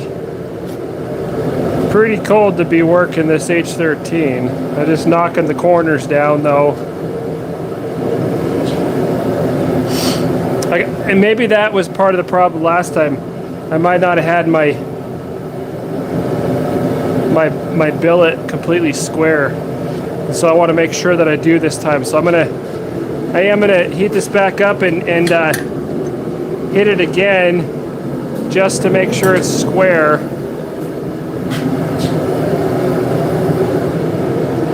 So I don't want to have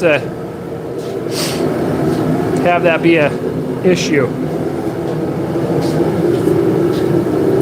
We must get a hot cut done tonight, and this is our last chance. Because if this doesn't work, I'm probably going to go look up a YouTube video on how to do this.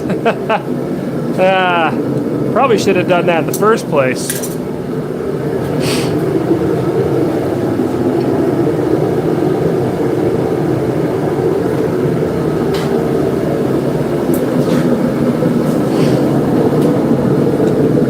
And honestly, I don't...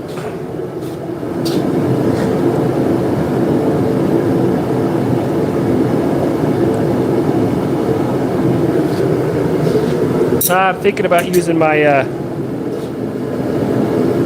the other punch, but maybe not.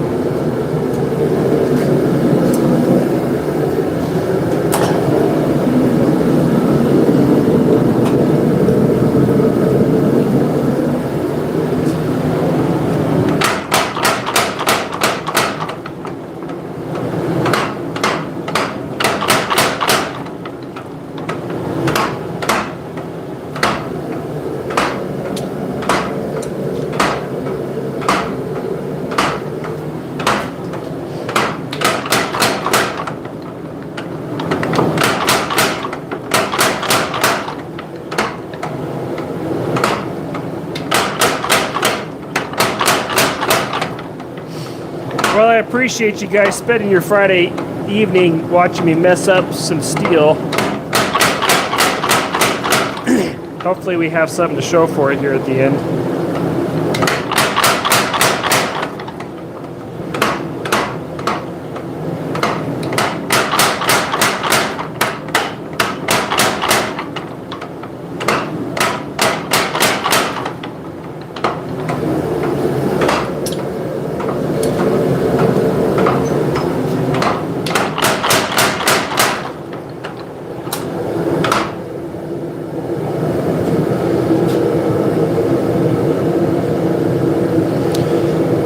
Okay.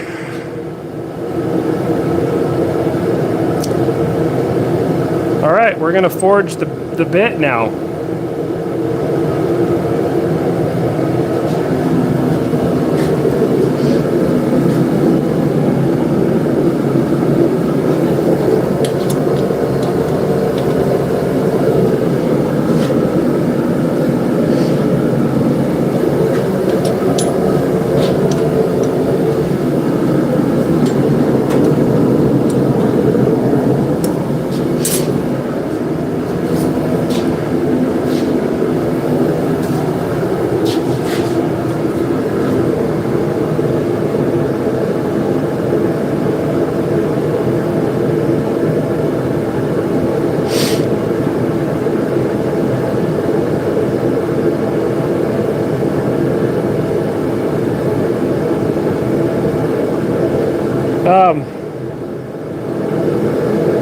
Yeah, I won't show that, but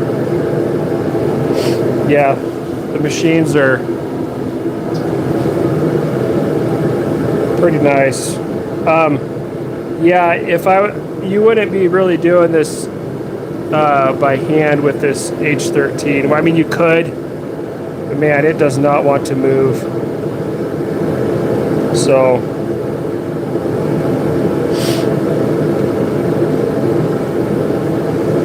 It would be if you had a striker, you know, like somebody with a sledgehammer. But otherwise, yeah. I mean, I guess. Sorry, I'm tired. That's the point of your comment. This would take forever. Could you do it? Technically, I suppose so. But no, I would not want to do that. No, sir.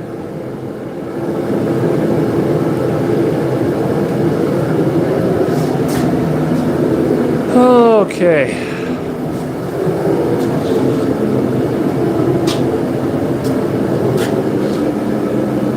Yeah. Winding down for the week, but not yet. I gotta doing these new projects, you know, takes about all the brain power that I have left at the end of the week, so.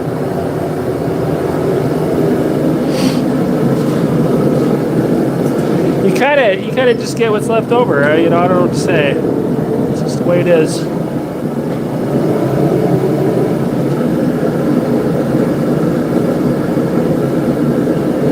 All right. Well,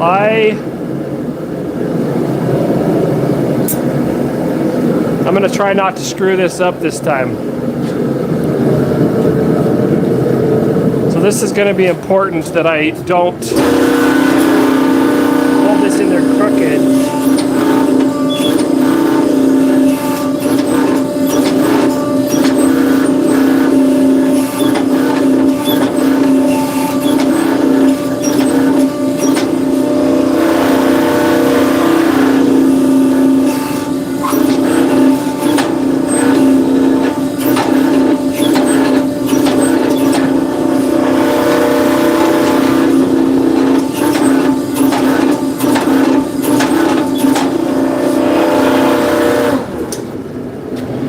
Okay, well that's actually looking pretty good. You notice me flipping it back and forth because if your dies are not exactly, well, and you never hold it exactly the same, and so flipping it back and forth to equalize that is helpful. So that's what I was doing, and that looks pretty good. I think we need to forge it down some more. That's still too thick. And I'm not going to try to flare the end or anything for a wider bit. It's already kind of doing that a little bit naturally. we're just going to leave it and use it as is. Try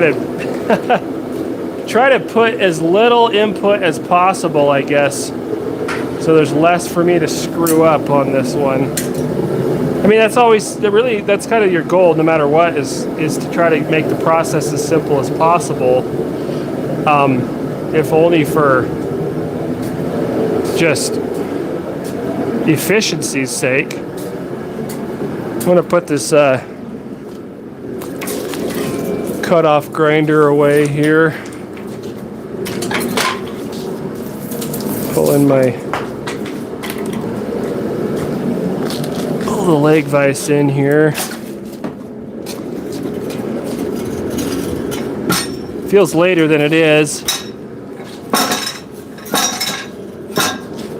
but that's the way it goes this time of year.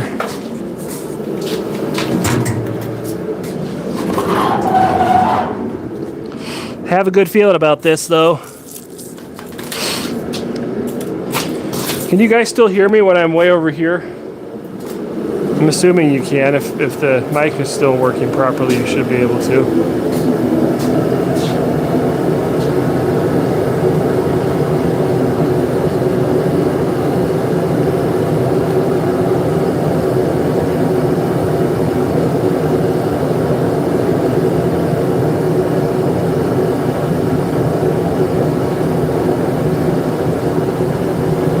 Okay, good.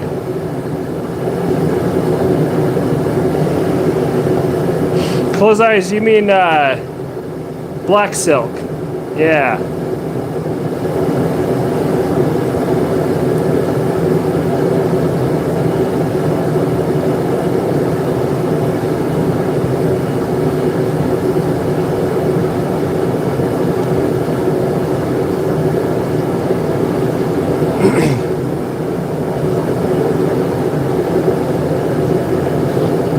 I've been drinking that too. I finally, man, coffee's gone up so much. I always used to buy the can't even talk. You know, the Costco French roast brand, the whole bean. Really enjoy that. But that went up to like $20 a bag. It's crazy. So I kind of switched to Folgers Black Silk for a while. And I found some Sumatran French roast on sale at a local store. And I've really been enjoying that. Okay, so this is looking pretty good, except for I noticed exactly what happened last time. You see how this is kind of wiggly and a little bit off?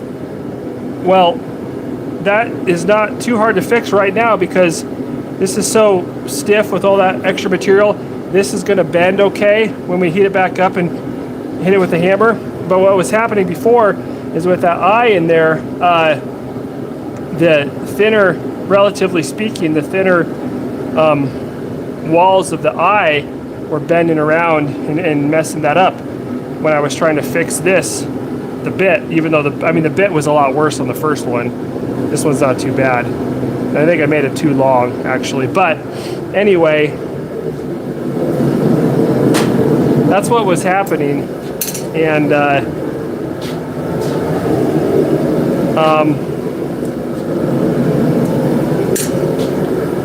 we're going to be able to straighten that bit out this time without messing up the eye, because the eye doesn't exist yet. And I hope that's a good thing.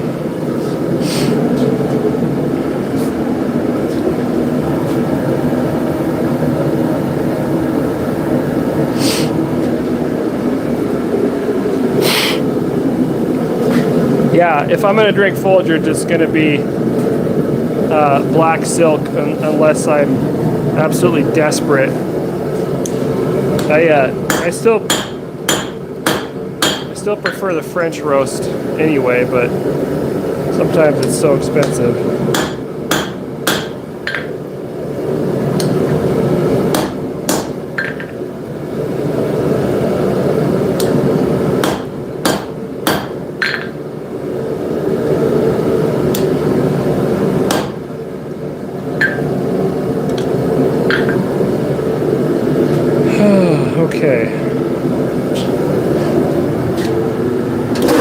going to gently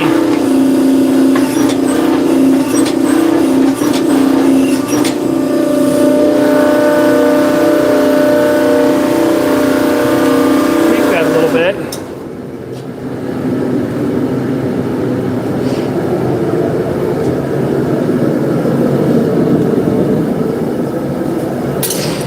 I'm still wanting to kind of twist or tweak on me a little bit.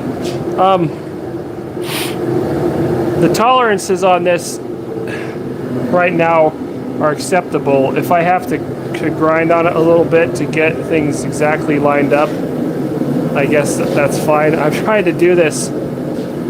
I'm trying to make this completely forged without having to fix anything.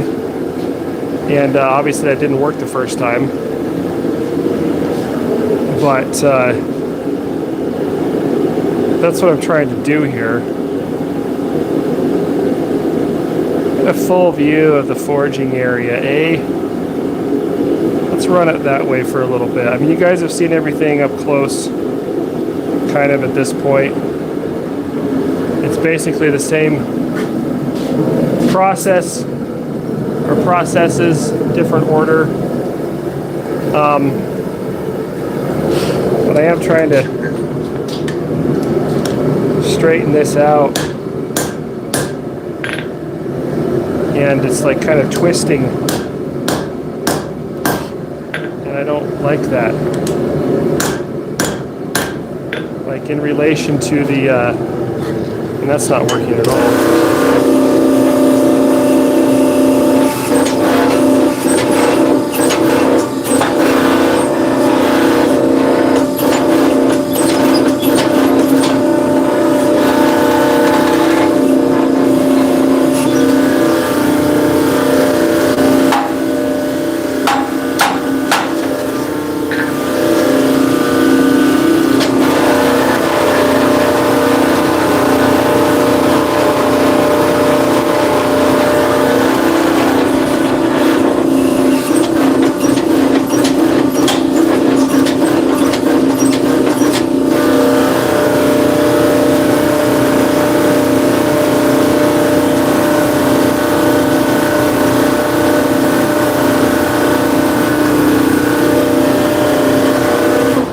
Okay, I'm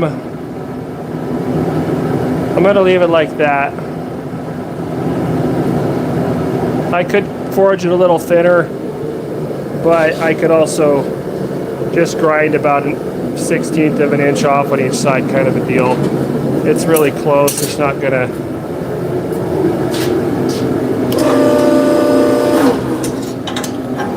to be much different. So I'm going to pull these drawing dies out, put in the punch setup. Before I punch it, I need to dress it up on the power hammer just a bit, because the well, I'll show you. I will show you.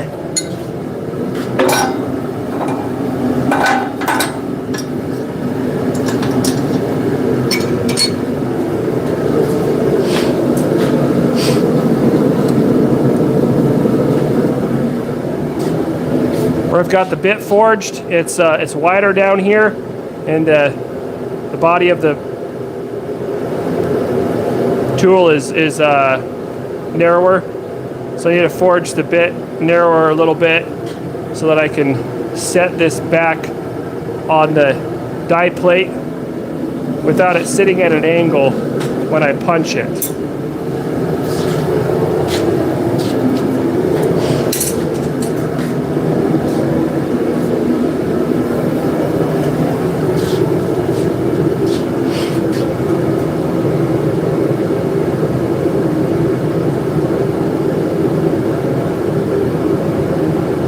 Yeah, even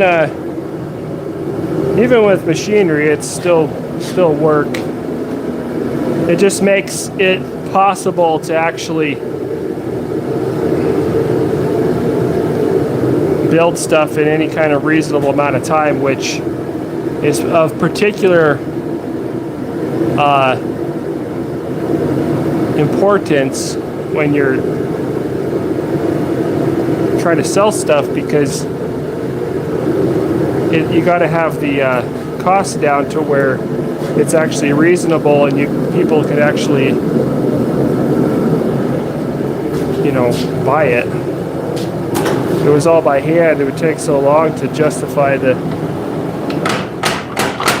cost. I mean, it would take you so long, you'd have to charge, or you wouldn't make any money.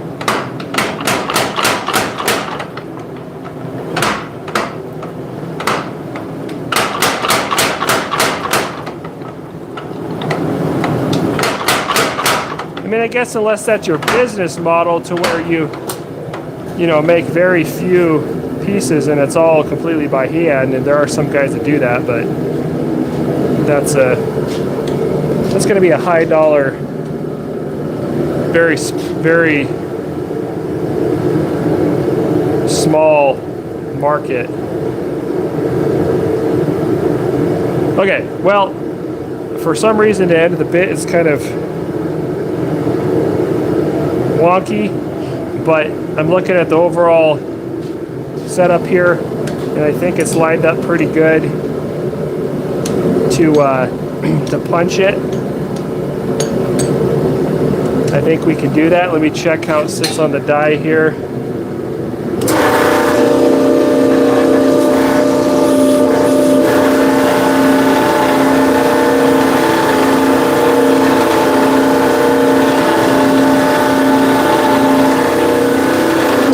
I think that'll do it. I think that'll work, guys. This is a little bit, now it's drop forged. This is a little bit bigger billet than last time, actually. So, I don't know if that's good or bad. It's probably good. Gives us a little more room to do what we need to do. And if you have to grind off a little on either end or something like that to get the dimensions, that's a lot easier than trying to work with material that's not big enough. It doesn't work.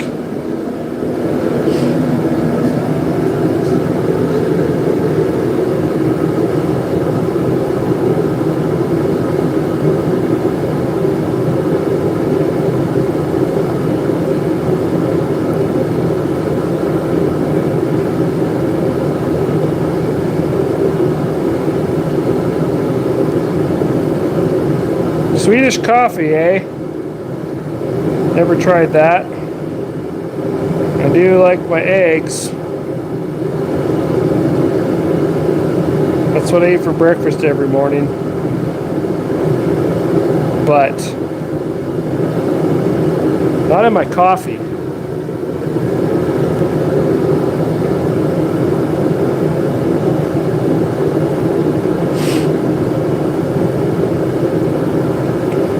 Not in me coffee. Nothing goes in the coffee, okay? You know, it's just coffee the way God intended. None of this additive stuff like dairy and flavoring and, heaven forbid, pumpkin spice or whatever it is that people put in it these days.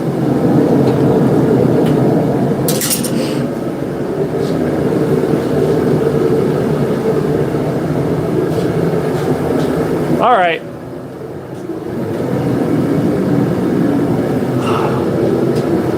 All right, this is it, guys.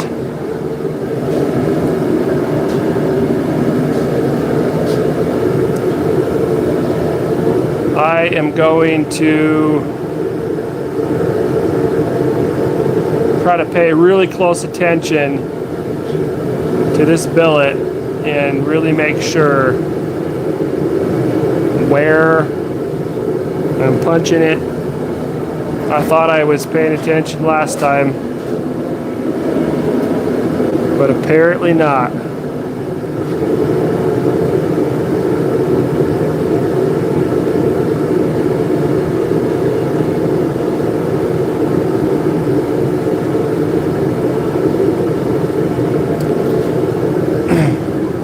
Good. Glad you're enjoying this, David. I appreciate y'all hanging out and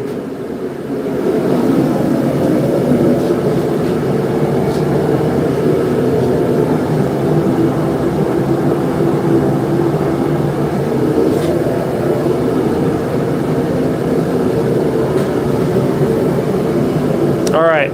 Trying to figure out which tongs to use here.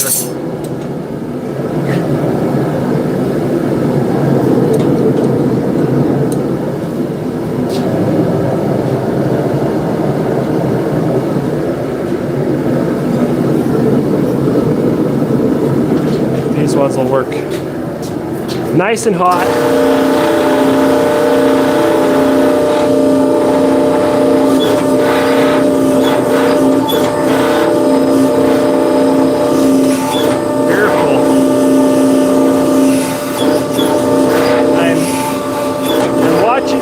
On either side, see how it spreads out, making sure that it's moving evenly. And yeah, the H13, it punches a little different. I don't know what to say. Okay, I think we got a good straight punch on that on the first side. I'm gonna heat it back up and we're gonna punch it from the other side. But yeah, it does. It punches a little different. It doesn't move. It doesn't move out of the way of the punch like the 1060 or the 1045 or whatever does. Go ahead and cool off the and when punching this, if you get like, this is true of the other steels a little bit too, but you got to kind of nibble it in a little bit, so you're just pushing a little bit of material at a time and then reset, and it'll kind of set her back up on you. But or you can tweak it a little bit as you go, which is what I just did here. But if you just start and then just go, a slight deviation is just going to get bigger. It'll just keep pushing away in the wrong, away from where you want it to be.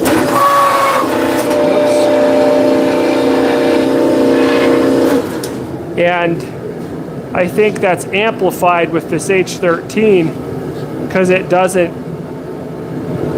resists the punch a lot more anyway. So I feel like that's that much more prone to wandering if you've got just a slightly, if your input's just slightly off, it's going to amplify it, I feel like.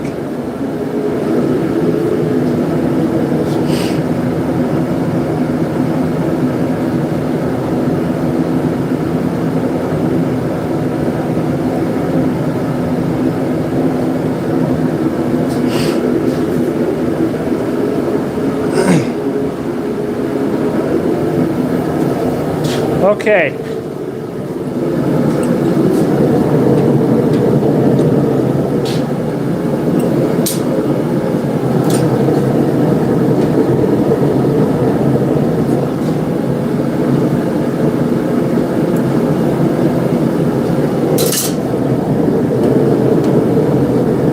All right, going in for the second punch here.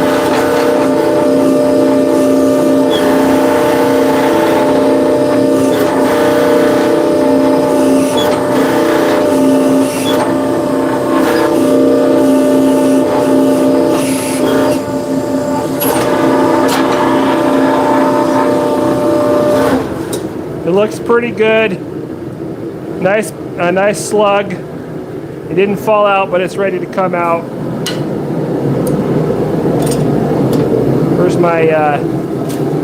Where's my slug punch? It's down on the floor. I should build a tool rack or something someday.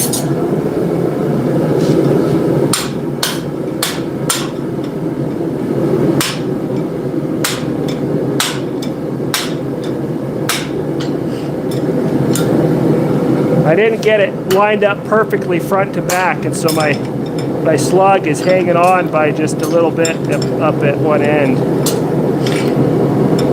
This is usually avoided by using a stop, you know, for repetition.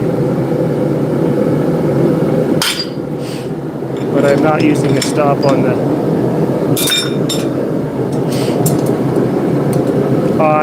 press right now. So I was just doing it by eye, and I was just a little bit off. There we go. Just hanging on a tad. Okay. That's what we have. I'm pretty happy with that. Now, this is something else I'm noticing.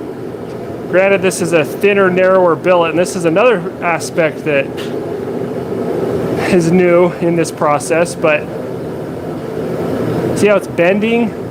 As I'm forcing that punch through, it's bending because the steel is resisting that punch so much, and it's not as wide or thick, but I think it's largely due to the material we're using. It's really resisting the punch more than other steels I've used. But it's looking really good. We're gonna run our first drift from this end, and it's gonna straighten that out for us in the process. Again, resisting that punch or the drift. But we don't have to do much at all, if anything, with the bit or the blade of this at this point. All we have to do is drift the eye, and we don't have to mess with theoretically, we don't have to mess with the bit at all. It's done. And if we don't screw up the drifting process here, it should just be a couple of drifts, and then it'll be done. Aside from cleaning it up on the grinder, which I'm going to do.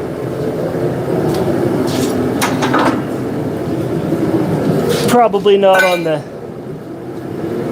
stream, but the plan is to have this. I have a project in mind that I'm planning to do a video on. I'm planning to. And I'm not going to give it away, but I need this Hotcut for that project. So, assuming all goes as planned, you'll be able to see. You'll be able to see this in use. Put that back on the floor where it belongs.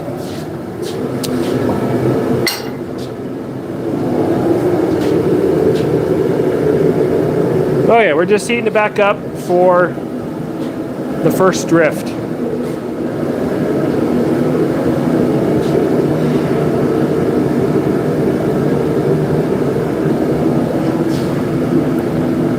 The first drift.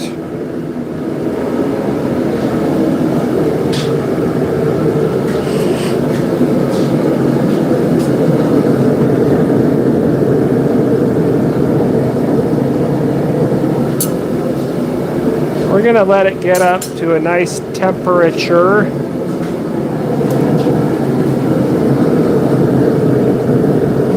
Like I said, I think I said earlier,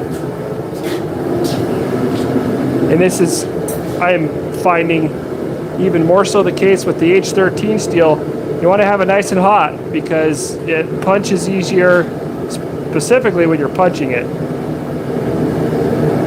as we saw. But even when we're drifting it, it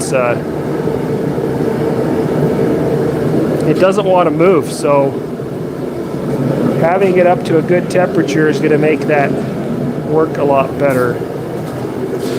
And that actually should, I hope that keeps it from bending on us and stuff a little bit.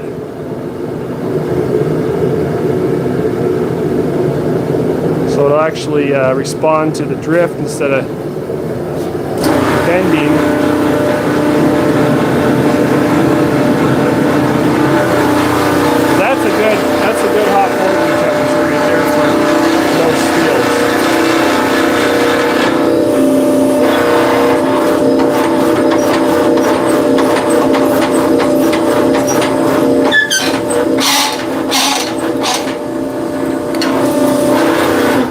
Okay, I'm not gonna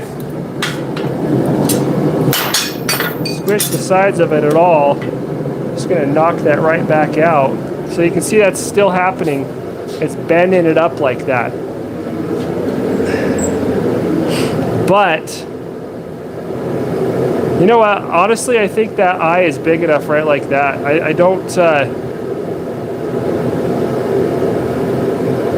think it needs to be any bigger.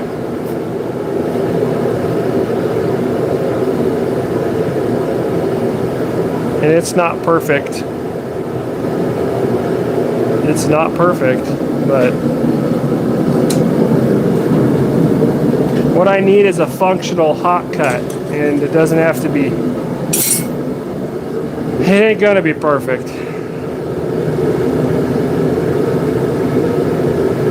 I don't know, those cheeks are probably thicker than they need to be, but I'm just gonna drift this, and I honestly think that's big enough right there. I don't think it needs to be any bigger, honestly. But I'm going to straighten this out here.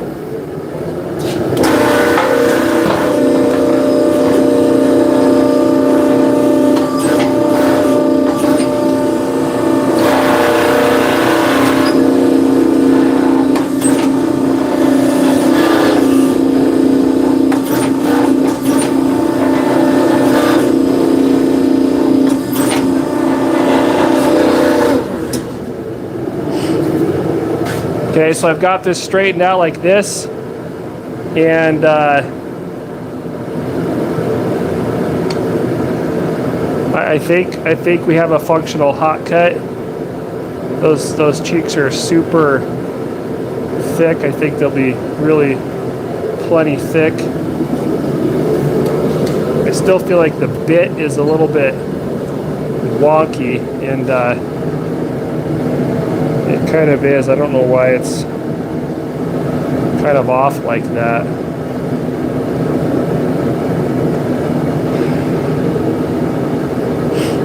I'm really tempted to mess with it a little bit and try to get it. Probably shouldn't do that though. But I'm going to anyway, okay? I'm going to heat up the top of this and leave the bit a little bit colder. And, well, I'm just going to squish it from the top just a little bit, just to see if I can tweak the angles ever so slightly. Now, this is probably a bad idea. I think I've already said that once in this stream. But this second round is going much better. Let's just put it that way.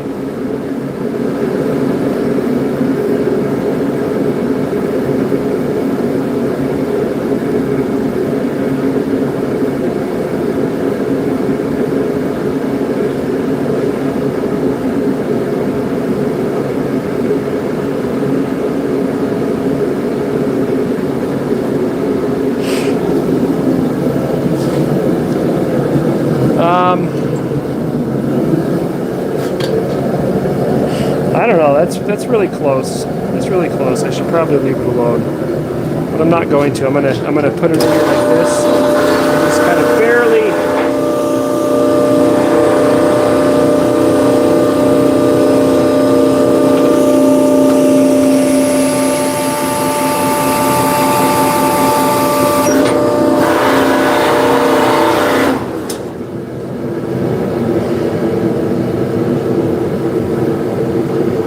I don't know if that really did anything. I think it might have just barely done something, but I feel like it's straighter. I feel like it is.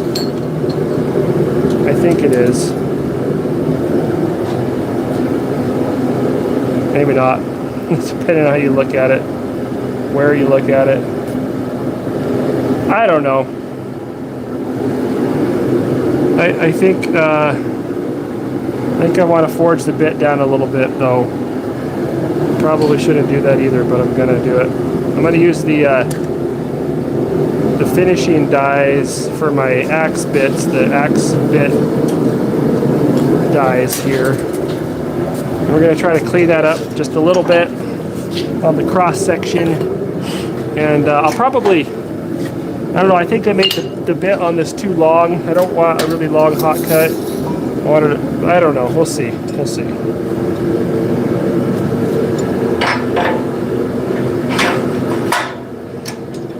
I think the eye is about perfect actually, and if I'm wrong, guess what? I can heat it up and redrift it. That's the beautiful part. I actually had to do that on this hammer, my big hammer. I had to reforge it. I had to redrift the eye to my bigger hammer die because when I made it, I had a little bit smaller hammer die, which is suitable for like 3-pound hammers and stuff. But this big hammer, I would break handles about twice a year, you know, and I'd be using it for drifts and stuff a lot, you know, and using it pretty hard, and it would break handles every so often. And so I needed a bigger eye on it for the weight. So I reforged it, I redid it, and drifted out the eye bigger, and it's been good ever since. Haven't had a handle break on it since then. I mean, it happens eventually on most hammers, but so far haven't had that happen again. Okay, I'm gonna try to clean up this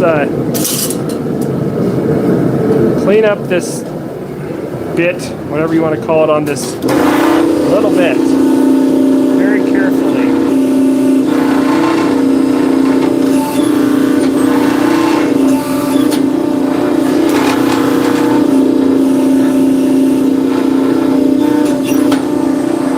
Oh yeah, look at that.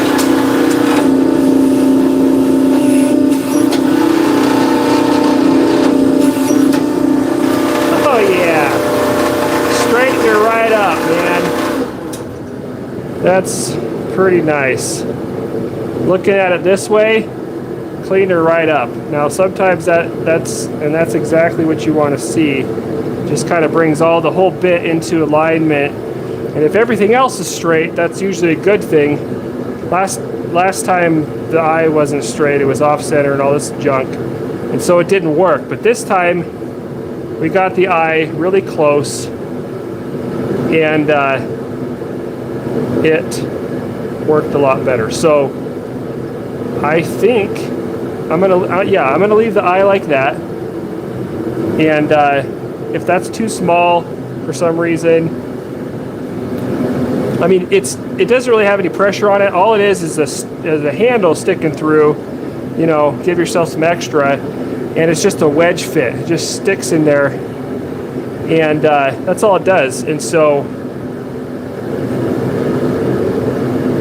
it doesn't have to withstand like a hammer or something. It doesn't have to withstand that kind of pressure or shock or anything like that. And so I think that'll be plenty good. I am going to clean this up on the grinder a little bit, and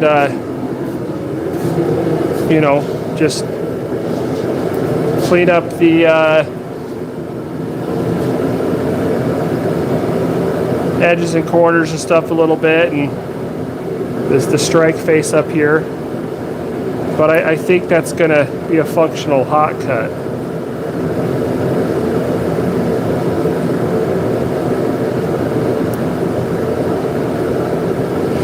But now I'm looking at it, and I kind of want to like spread the cheek, to widen the cheeks a little bit here, just for looks, if nothing else. I'm thinking about that. The same amount of material is going to be there,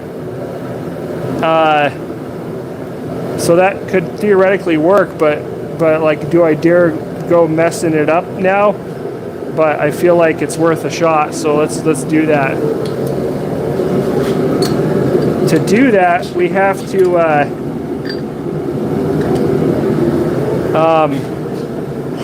see, where's my yeah, here's that's pretty crooked right there. Oh yeah, Well, that's after I'm going to drift in this drift. This is what I typically use for the hatchets to forge out the cheeks on them. So let's tempt fate here, and this isn't going to be a lot. This is just going to be a really minimal but distinct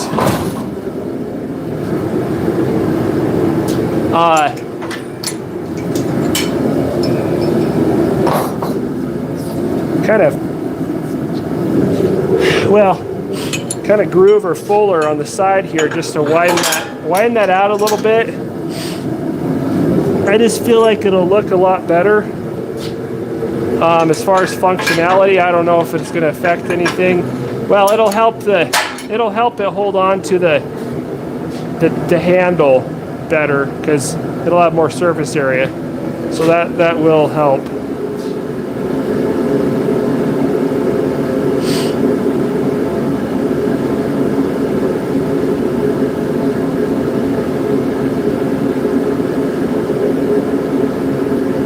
I don't know what's going on here. Oh, there we go. Okay.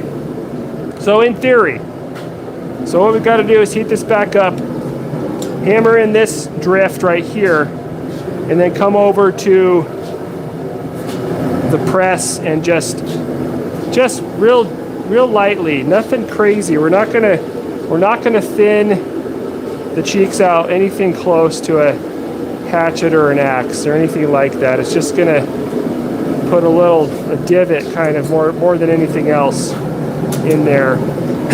And if all goes to plan, and I hope it does here, so we'll see.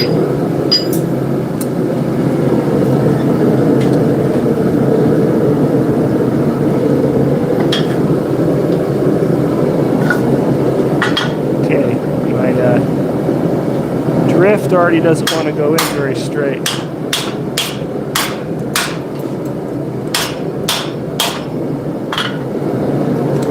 Okay, right here. This is it.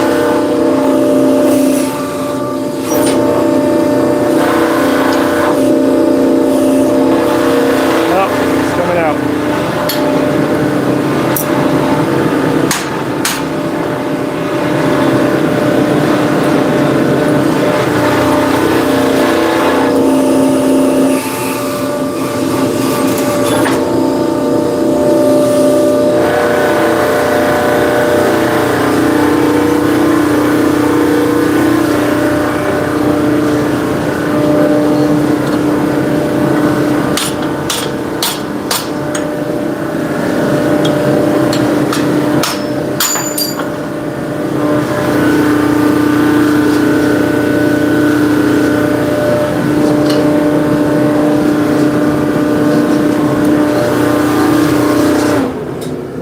I don't know if it really added anything to it.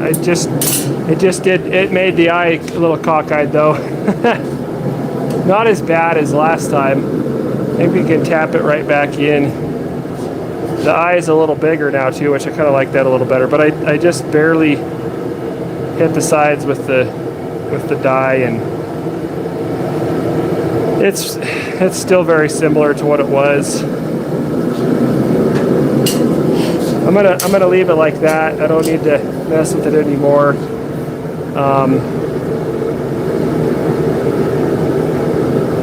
I think.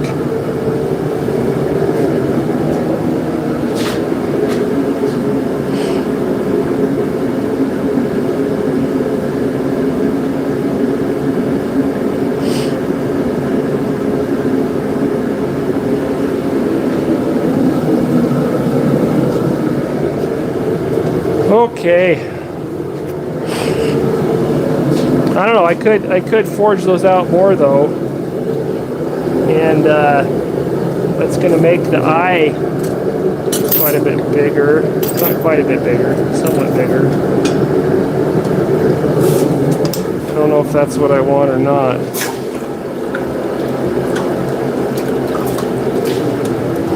I don't think it would hurt. do have to be careful that I drift it from just one side, because it's got to be a single taper.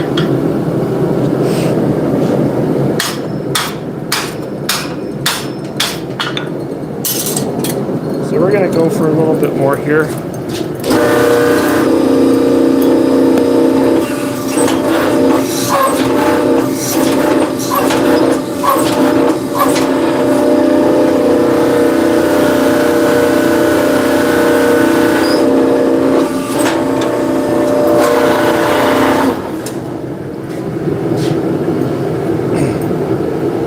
So you can see what we got. I forged the cheeks down a little bit so they're not quite so bulgy. I think that looks a little better.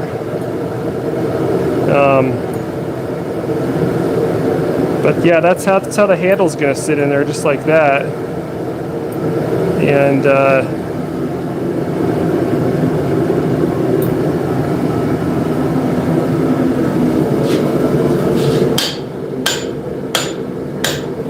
come on.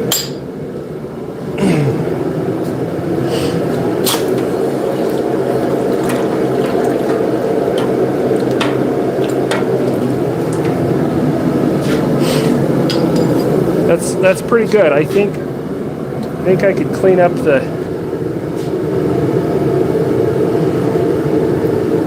kind of knock the bit back in line that direction a little bit.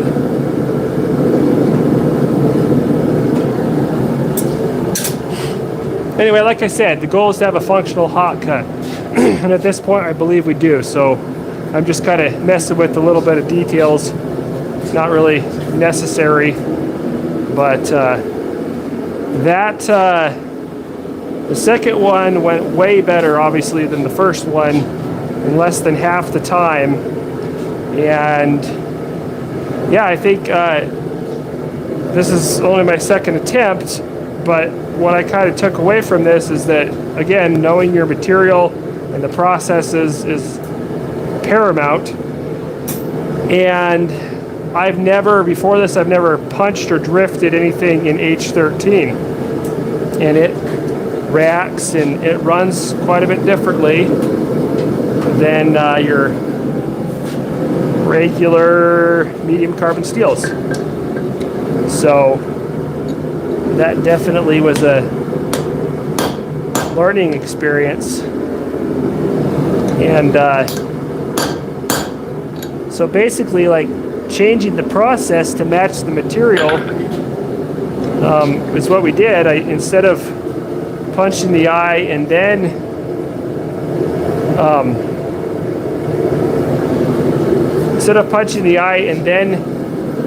forging the bit, I forged the bit and then punched the eye, which worked a lot better.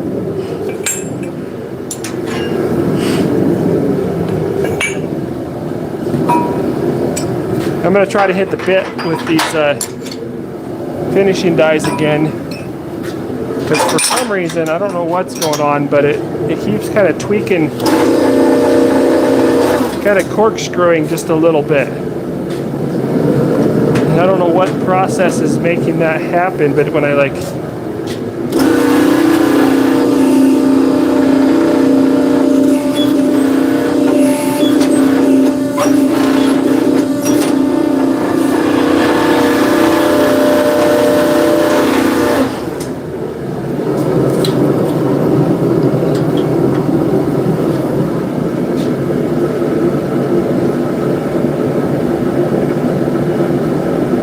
I mean, it is pretty much in line with the drift, so that's kind of the main thing.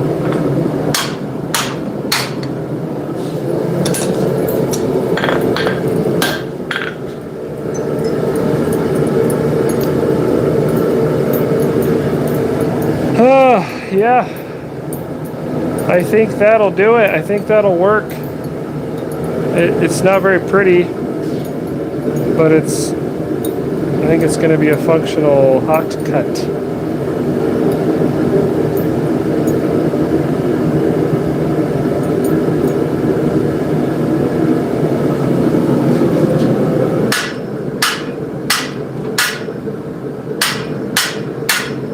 on, get off of there. It's not wanting to come off.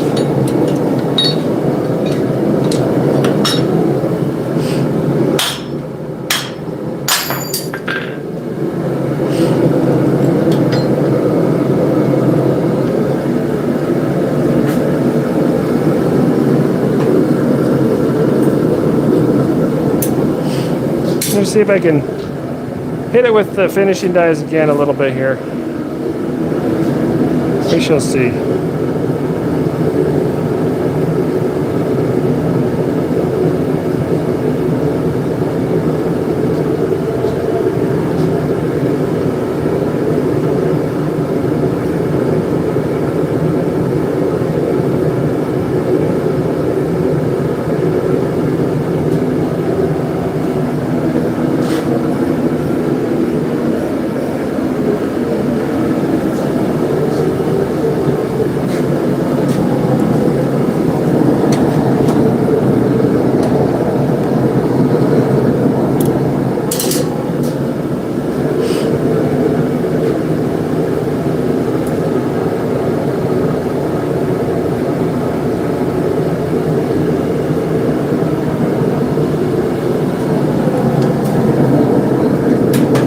This is the finishing touches on here, guys. At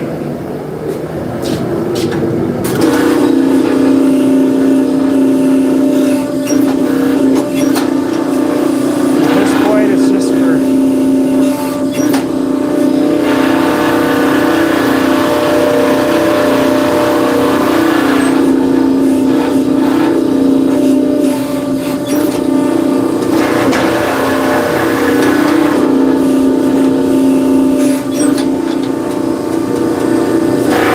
oh yeah, I like that.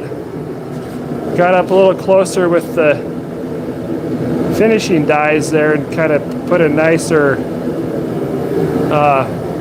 blend into there. Got to be careful though, I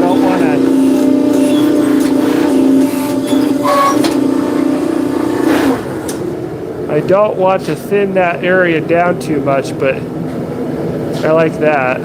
That looks nicer. And depending on how you look at it, the eye looks pretty good.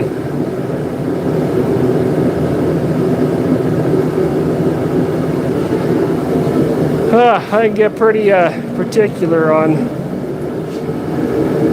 that, but I think that's pretty good right there. A little touch up on the grinder.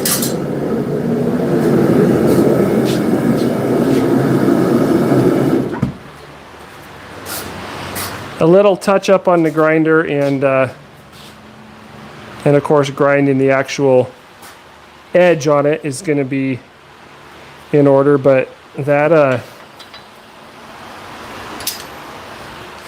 looks pretty serviceable.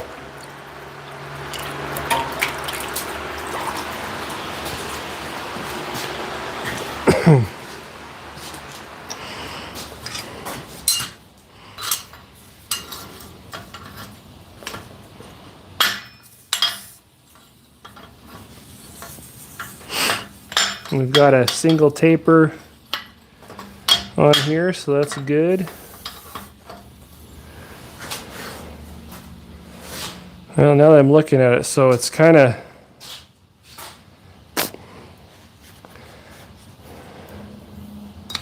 that's how the handle's going to go in there. I want to make sure it's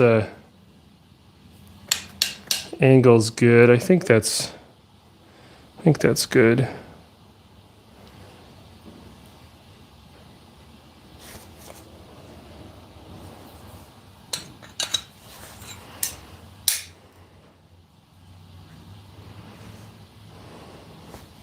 Well, there it is, guys. That is our Hotcut. Second attempt. I think we got a serviceable Hotcut. Got to clean things up a little bit. I'm tempted to go and try to widen that blade out. Should I do it? Oh, what the heck. Come on, let's try it. Just a little bit. We'll just widen it out a little bit.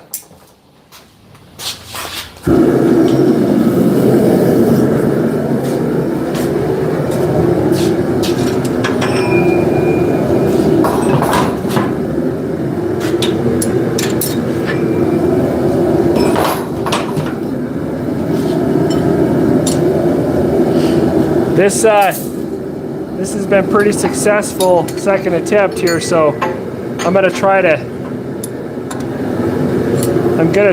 ride that wave and see if we can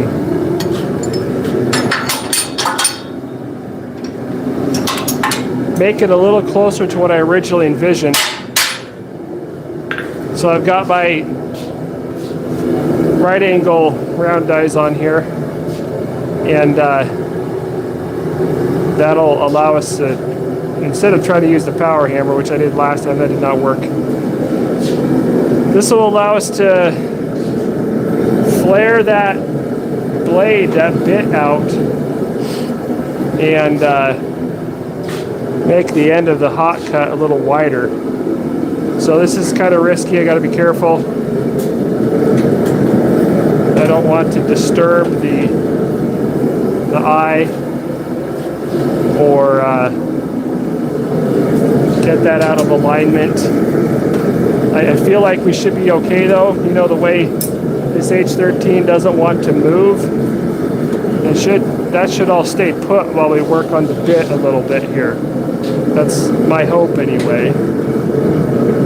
That's the theory. So we're going to come in here and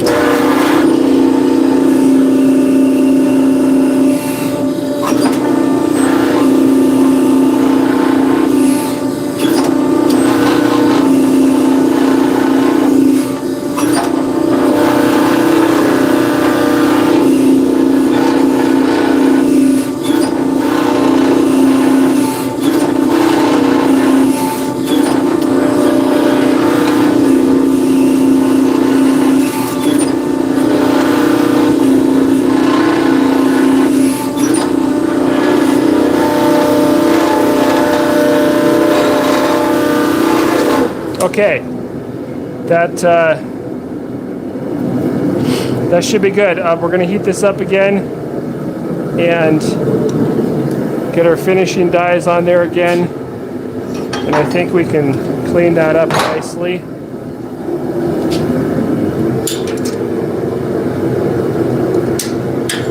Come on now, get off of there.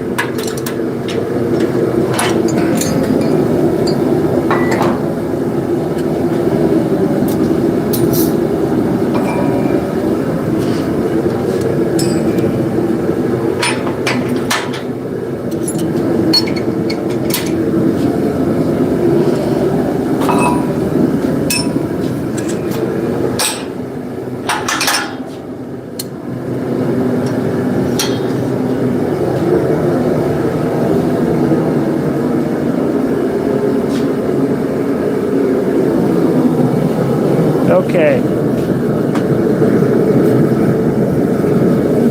Keeping our eye intact, just dressing up the bit of it.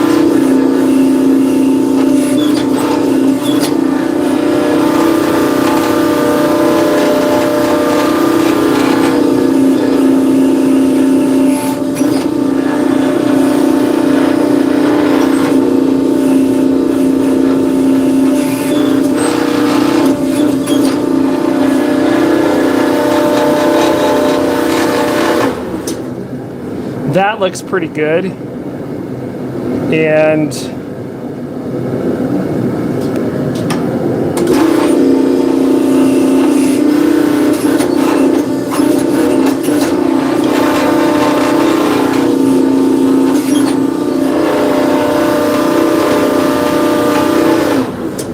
yeah, I think that was worth it. So clean that up with the grinder and stuff like that, and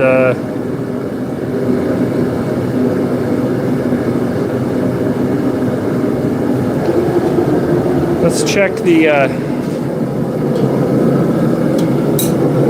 going to double check the alignment of the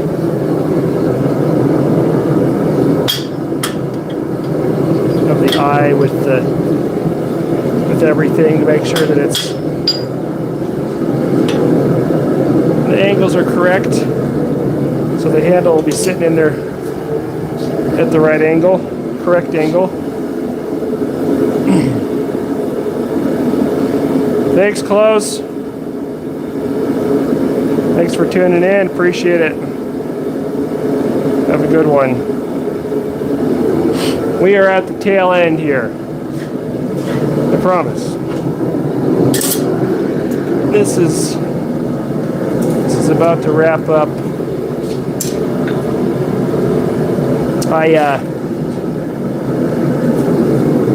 I don't want to push my luck too far. I just want to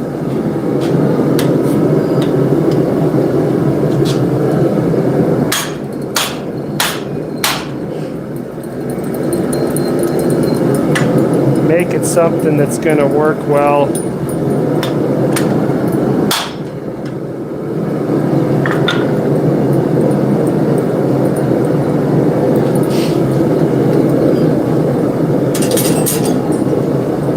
See this, need to tweak the bit just a little bit.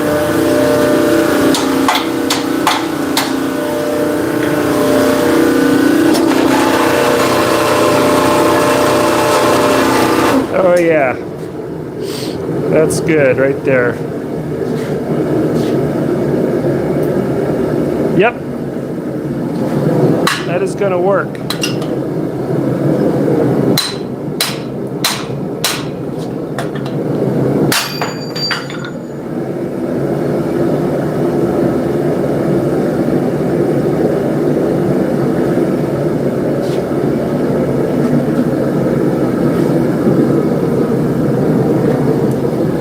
Keep looking at the alignment and try to get it perfect. And it doesn't need to be perfect.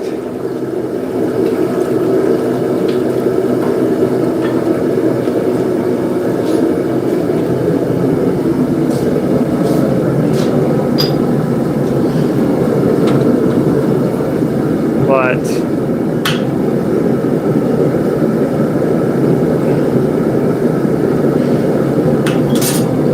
that won't stop me from trying a little bit.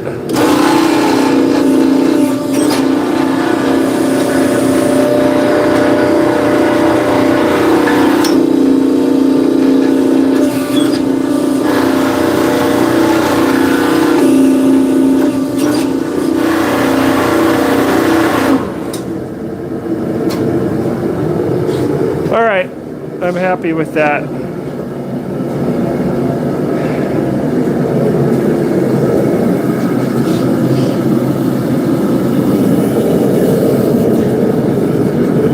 The last thing I'm going to do is I'm going to plate quench the bit. In essence, I'm going to heat it up and I'm going to stick it in the finishing dies in the press and cool it off.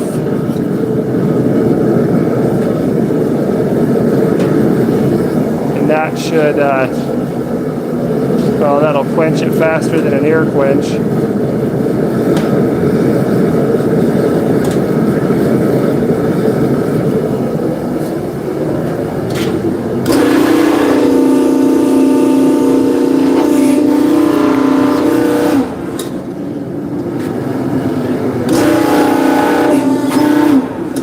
There we go. Get some full contact on it there.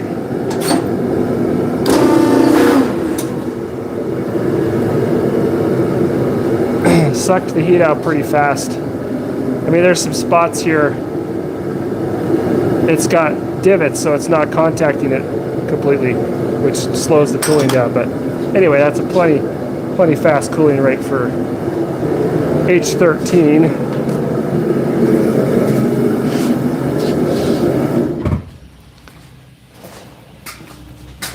It's very tough, so I'm not going to temper it. I'm just going to use it after, grinding it. So anyway, all right, guys. Well, that's our Hotcut, and it needs cleaned up on the grinder. It's going to be, but I'm probably going to take off a good 3/8 of an inch off of the bit right here and get it down to this level length. But And then, you know, clean up the strike face on the back here and kind of chamfer that a little bit.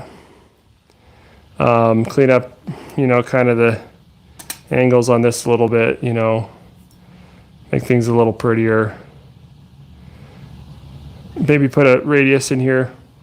But anyway, that's our Hotcut, and second attempt ever. I think we have a serviceable Hotcut, and the plan is to use this in an upcoming project. No promises, but that's the idea, and hopefully that will be in the next not too distant future, and you guys will be able to see it being put to use at that point.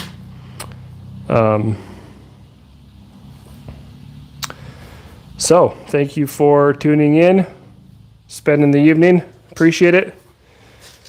And have a good weekend, and we'll see you guys on the next video.